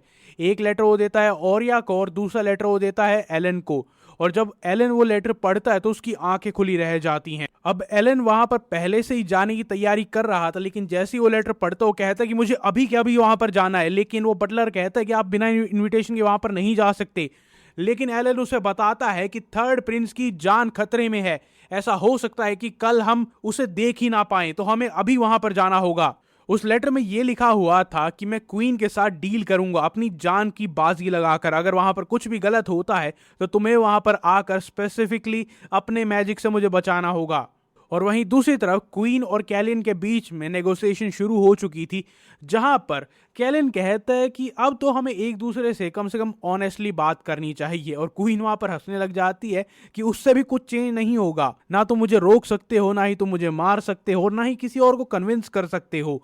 तुम बस एक बहुत ही बीमार बेचारे से थर्ड प्रिंस हो, कौन तुम्हारी बात मानेगा। लेकिन कैलिन उसे कहता है कि क्या आप अपने मैनर्स भूल गई हैं, मैं यहाँ पर सिर्फ बात करने के लिए आया था, बहस नहीं। लेकिन क्वीन खड़ी हो जाती और कहती है अरे यार मुझे तो लगा था कि मैं थोड़ी देर के लिए एंटरटेन रहूंगी, लेकिन तुम वो भी नहीं कर पाए। और कैलिन उसे कहता है कि मुझे पॉइजन टी के बारे में पता है और ये डिस्गस्टिंग है, प्लीज इसे सर्व करना बंद करो। और ये सुनकर क्वीन हैरान हो जाती कि इसे कैसे पता है कि मैंने वो किया था, लेकिन वो ये भी कहती है अरे मुझे नहीं पता कि तुम किस बारे में बात कर रहे हो। अब कैलियन ने ये सब कुछ पहले से ही एक्सपेक्ट किया था, इसीलिए वो उसे एक बॉटल दिखाता है जिसमें वो जहर था जो वो यूज करती थी और बहुत ही कॉन्सेंट्रेटेड अमाउंट में। और वो कहता है कि इससे कुछ देर के लिए दिल की धड़कन रुक जाती है, वो सिल्वर से रिएक्ट नहीं करता और टेस्ट से उसका पता नहीं लगाया जा सकता। और वो तीनों के तीनों क्यूब वो अपनी चाय में डालता है।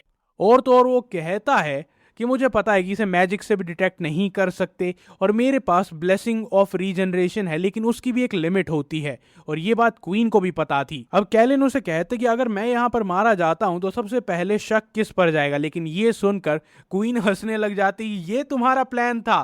तुम्हें क्या लगता है मैं इस चीज में पहली बार आई हूँ? क्या ये खेल मैं पहली बार खेल रही हूँ? तुम्हारी माँ को भी मैं नहीं मारा था। अब कैलियन उससे पूछता है कि ये चाय डिस्गस्टिंग है, इसका मुझे क्या करना चाहिए? और वो कहते हैं कि पी लो। कैलियन कहता है कि ठीक है और वो पूरी चाय को पी जाता है। और क्वीन कहती है कि तुम्हें क्या लगता है कि लोग मुझ पर शक करेंगे? मुझे कोई कंट्रोल नहीं कर सकता, यहाँ तक कि तुम्हारा किंग भी नहीं। क्योंकि क्वीन को लगता था कि इस किंगडम में ऐसा कुछ नहीं है जो वो गेन नहीं कर सकती, सिवाय एक चीज के जिस पर भी वो काम कर रही थी। वो अपने बेटे को वहां पर किंग बनाकर बैठाना चाहती थी ताकि वो डायरेक्टली ऑर्डर्स दे सके। अब उसके थोड़ी देर बाद वहां पर कैलियन खांसने लग जाता है और उसके बाद जमीन पर गिर जाता है, जब तक कि उसका दिल बिल्कुल नहीं रुक जाता। वहां पर किंग आता है, वो प्रिंस आता है, सब लोग बहुत ज्यादा चिंता में होते हैं। गार्ड्स आते हैं, वो हीलर को बुलाते हैं कि जल्दी बुला कर लेकर आओ, उसे बचाओ इसे। वहां पर ये बात तो चलती है किसी ने प्रिंस को पॉइजन करने की कोशिश की है, लेकिन वहां पर सब लोग डरे हुए थे और कोई भी ये हिम्मत नहीं कर रहा था कि वो क्वीन का नाम ले, क्योंकि किसी पर भी उंगली उठाना, खासकर क्वीन पर, बहुत ज्यादा खतरनाक हो सकता है। और वहां पर वो क्वीन अपनी ही पावर देखकर हैरान हो जाती है। किसी एक सिंगल बंदे ने भी ये नहीं कहा कि क्वीन ने ये किया होगा, लेकिन किंग को उसकी बहुत ज्यादा चिंता होती है। वो उसके पास जाते हैं, उसे अपने हाथों में पकड़ते हैं और जैसे ही वहां पर कैलियन बोलने की कोशिश करता है तो किंग को अपनी पुरानी क्वीन याद आती है जो कि ऐसे ही मर गई थी। और उसे वो प्रॉमिस याद आता है कि जो कि उसने अपनी वाइफ फर्स्ट क्वीन से किया था कि वो अपने बेटे का ख्याल हमेशा रखेगा। जो वादा अब टूटने वाला है क्योंकि कैलियन ऑलमोस्ट इस दुनिया से जा चुका है। लेकिन क्वीन वहां पर ब्रूटल होती है और वो इन सब कुछ होने के बाद भी ये कहती है कि मैं अपने महल में वापस जा रही हूं।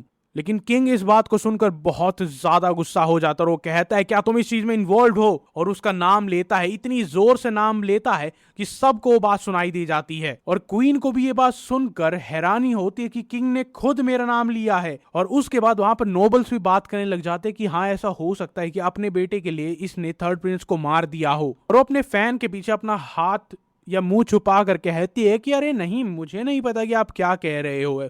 ये ऐसा इसलिए हुआ होगा क्योंकि ये हमेशा बीमार रहता था, जिससे किंग को और ज्यादा गुस्सा आता है। वो कहता है कि जब फर्स्ट क्वीन मरी थी तब भी तुमने यही कहा था।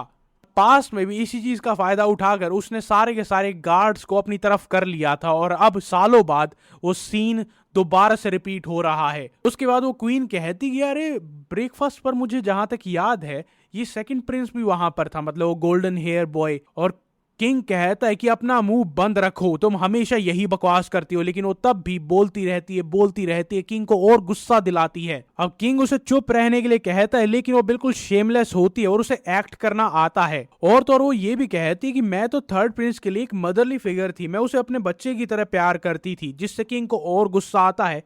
लेकिन उसके बाद कुछ ऐसा होता है जो क्वीन ने कभी भी एक्सपेक्ट नहीं किया था।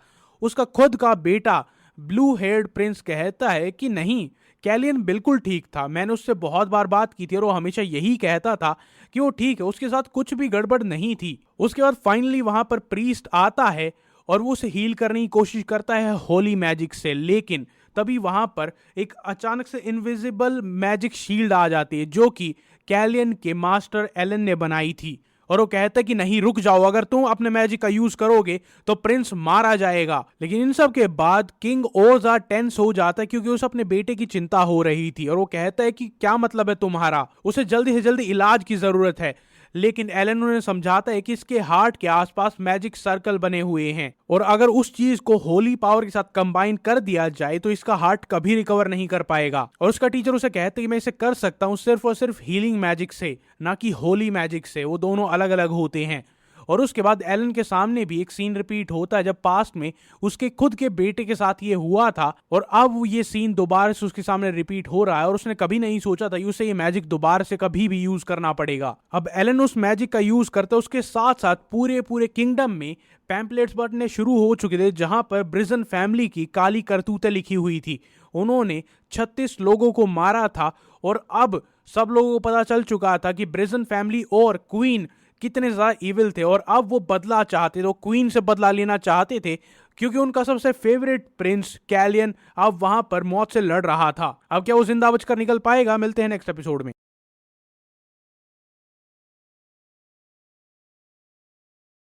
इस टाइम पर एलन किंग से बात कर रहा था और वो कहता है कि मेज कॉरपोरेशन को शुरू करने का एक बहुत सही टाइम है। ऐसा तभी हो सकता था जब क्वीन पर लोग गुस्सा हो चुके हो, और उसके साथ साथ इस टाइम पर क्वीन बात कर रही थी कैलियन से और वो भी यही कहती है कि तुमने ये प्लान कब बनाया था मुझे कोई आइडिया नहीं है, लेकिन तुम्हें क्या लगता है मेज कॉरपोरेशन काम करेगी? वहीं दूसरी तरफ कैलियन जो कि एक हफ्ते से ऑलमोस्ट मरने वाला था, वो ये प्रिटेंड करता है कि वो बिल्कुल ठीक है। वो बहुत ज्यादा स्ट्रगल कर रहा था, उसका वेट और भी बहुत ज्यादा कम हो चुका था। अब किसी स्ट्रेंज रीजन की वजह से वो दोबारा से नेगोशिएट कर रहे थे जहां पर कैलियन ये कहता है कि तुम्हारा टाइम खत्म हो चुका, और अब इतने ज्यादा बवाल के बाद क्वीन भी सुनने के लिए तैयार थी और वो टर्म्स और कंडीशन को मानने के लिए भी तैयार थी। इसके बाद कैलियन उसे मॉक करते हुए उसके चेहरे पर हंस देता है और अब क्वीन कहती कि तुम्हें क्या चाहिए, और तब कैलियन अपनी पहली शर्त बताता है कि तुम्हारी जो ये प्राइवेट आर्मी है जिसकी वजह से तुम किंग के डिसीजन को भी मना कर सकती हो, उसे छोड़ना होगा। ये सुनकर वो बहुत ज्यादा हैरान हो जाती क्योंकि आर्मी उसका सबसे बड़ा एसेट है। अब वो गुस्सा तो होती है लेकिन उसके पास ज्यादा कोई ऑप्शन थे नहीं। उसके बाद कैलियन वहां पर अपने बटलर को बुलाता है, मतलब सिगफ्रीड जूनियर को। वो वहां पर एक कॉन्ट्रैक्ट लेकर आता है जो कि मैजिकल कॉन्ट्रैक्ट था, और उसमें एक क्लॉज ये था कि अगर वो इस कॉन्ट्रैक्ट को तोड़ती है तो उसका हार्ट वहीं पर रुक जाएगा और वो मर जाएगी। अब क्वीन कहती है कि इस चीज की क्या जरूरत है, और कैलियन कहता है कि तुम जैसे इंसान के साथ डील करते वक्त बस यही एक चीज हो सकती है जिससे तुम अपने वादे को पूरा करोगी। इसके बाद हमें सेकंड प्रिंस दिखाया जाता है जो कि अभी भी अपने गार्डन में था और रोज की देखभाल कर रहा था, जहां पर उसे याद आता है कि क्वीन थर्ड प्रिंस के उठते ही उससे मिलने के लिए चली गई थी, और जब थर्ड प्रिंस के साथ ये सब कुछ हुआ था तो एक आखिरी बार उन दोनों की आंखें मिली थी, और अब उसे समझ में आ रहा था कि कैलियन ने ये क्यों कहा था कि द फ्लावर्स विल ब्लूम सून। और तब उसे समझ में आता है कि थर्ड प्रिंस, उसका सबसे छोटा भाई, ये सब कुछ पहले से ही प्लान कर रहा था। अब वो क्वीन उस पर साइन करना नहीं चाहती थी, लेकिन कैलियन तब भी कहता है कि अगर हमें आगे बढ़ना है और इस सारी सिचुएशन को ठीक करना है तो तुम्हें साइन तो करना ही पड़ेगा। अब वो बहुत ज्यादा रिलक्टेंट होती है और वहां पर साइन करने में हिचकिचा रही थी, लेकिन फाइनली वो अग्री करती है और वो मैजिक से बाउंड हो जाते। अब अगर उन दोनों में से कोई भी इस कॉन्ट्रैक्ट को तोड़ेगा वो वहीं पर मर जाएगा। उसके बाद वहां पर कैलियन एडमिट करता है कि उसका अपने भाइयों के साथ कोई खास रिश्ता नहीं रहा था, लेकिन जो ब्लू हेड प्रिंस था उसने वो सारी बातें कैलियन की तरफदारी करने के लिए नहीं कही थी, क्योंकि वो जिस चीज को नहीं समझ पाता है वो ये सोचता है कि वो बाकी सब के लिए भी इम्पोर्टेंट नहीं है। लेकिन सच्चाई ये थी कि अगर उसने ऐसा थोड़ा और बोला होता तो किंग उसे वहीं पर खत्म कर देता। अब क्वीन के वहां से जाते ही एलन वहां पर अपने स्टूडेंट को देखने के लिए जाता है जो कि बहुत ज्यादा खुश था, इस टाइम पर खा रहा था, और तब एलन फिगर आउट करता है कि ये भूख से मर रहा होगा क्योंकि एक हफ्ते से अपनी जिंदगी के लिए लड़ रहा था। और तब एलन उसे बताता है कि तुम बहुत ज्यादा लकी थे, इस वजह से तुम जिंदा बच पाए हो, क्योंकि जब तुम्हारे साथ ये सब कुछ हो रहा था वहां पर कोई भी नेचुरल हीलर नहीं था, लेकिन उसी टाइम पर वो दोनों जुड़वा भाई बहन वहां पर आ गए थे जिनको तुमने बचाया था, और वो लड़की नेचुरल मैजिक में बहुत ही ज्यादा कमाल की थी, इसलिए तुम बचे हो। और कैलियन भी इस चीज से अग्री करता है क्योंकि उसे नहीं पता था कि आखिरकार हिना का क्या टैलेंट है, क्योंकि पास्ट लाइफ में तो बहुत ही यंग एज में मर गई थी। अब कैलियन अपने मास्टर को खाने के लिए कुछ ऑफर करता है, लेकिन उस टाइम पर एलन बहुत ज्यादा गुस्सा होता है क्योंकि उसका प्लान बहुत ज्यादा रेकलेस था, वो कुछ और भी ट्राई कर सकता था। लेकिन इसके बाद भी एलन उसे एक पेपर देता है जिस चीज के लिए खुद कैलियन थर्ड प्रिंस ने उसे कहा था, वो दोनों जो भाई बहन है उनके ऑफिशियल डॉक्यूमेंट, क्योंकि अगर उन्हें यहाँ पर रखना है तो उनके ऑफिशियल डॉक्यूमेंट होना जरूरी है। और जब वो खोलता है तो उन दोनों का सरनेम वो था जो ये अपनी पास्ट लाइफ में यूज करता था, बैरन। ये देखकर कैलियन बहुत ज्यादा खुश होता है और अब जब वो इस किंगडम के सिटीजन बन चुके हैं तो वो ढंग से अपनी पूरी टीम बना पाएंगे और यहाँ पर रह पाएंगे। अब ये सब कुछ होता है और उसके बाद कैलिन बहुत ही डीप थॉट में चला जाता है और सिगफ्रीड जूनियर या फिर अपने बटलर को कहता है कि क्या तुम कुछ और खाने के लिए लेकर आ सकते हो, लेकिन वो वहां पर कुछ इंपॉर्टेंट बात करने के लिए आया था और वो कहते हैं कि अब मैं आपको सर्व नहीं कर पाऊंगा। उसके बाद हमें सिगफ्रीड जूनियर की पास्ट स्टोरी दिखाई जाती है जहां पर वो एक बच्चा था और अपने बड़े भाई से मिलने के लिए जाता है जो कि बहुत ज्यादा बीमार था, बिल्कुल कैलियन की तरह। जहां पर उसका भाई कहता है क्या तुम मेरे लिए वायलिन प्ले कर सकते हो दोपहर को।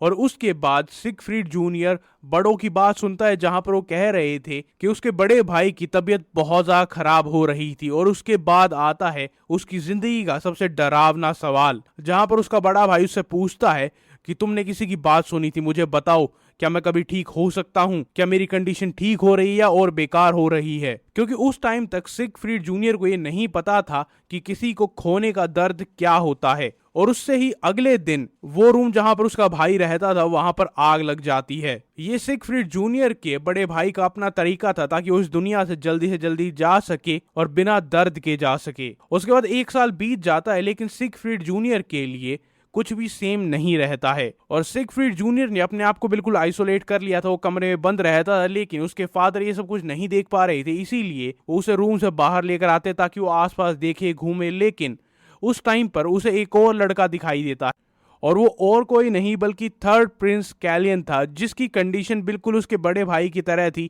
वो भी हमेशा बीमार रहता था, उदास रहता था। और उस टाइम पर सिगफ्रीड जूनियर ने डिसाइड किया था कि वो एक बटलर की तरह उसके साथ रहेगा और उसे मरने से बचाएगा क्योंकि वो अपने बड़े भाई को नहीं बचा पाया था। सिगफ्रीड जूनियर उसे ये सारी बातें बताता है और कहता है कि मुझे बहुत ज्यादा बुरा लग रहा है कि मैं एक ऐसा इंसान था जो आपके बिल्कुल क्लोज रहता था।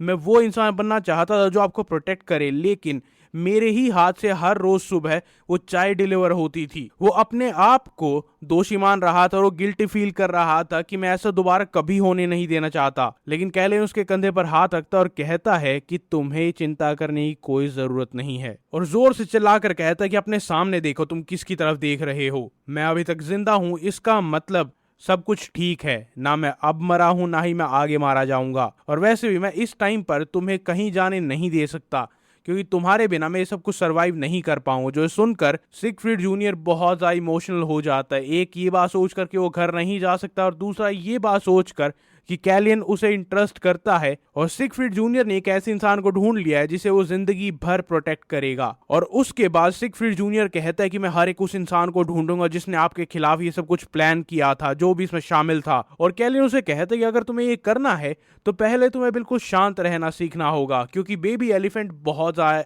आवाज करते हैं। सिगफ्रीड जूनियर वहां पर कोशिश करता है कि मैं ऐसा कुछ नहीं करूंगा, मैं उन्हें ढूंढ कर निकालूंगा, लेकिन तब उसे रियलाइज होता है कि वेट, थर्ड प्रिंस ने अभी अभी मेरे लिए कौन सा नाम यूज किया था, बेबी एलिफेंट। मतलब कैलियन को सब कुछ पता था कि वो सिगफ्रीड का बेटा है और तो और वो कोई नॉर्मल बटलर या फिर कोई नॉर्मल इंसान नहीं है। अब सिगफ्रीड जूनियर उससे पूछता है कि आपको कब से पता था, लेकिन कैलियन उसके सवाल को इग्नोर करते हुए दोबारा से बिल्कुल वैसे ही चले जाते जैसे वो पहले थे।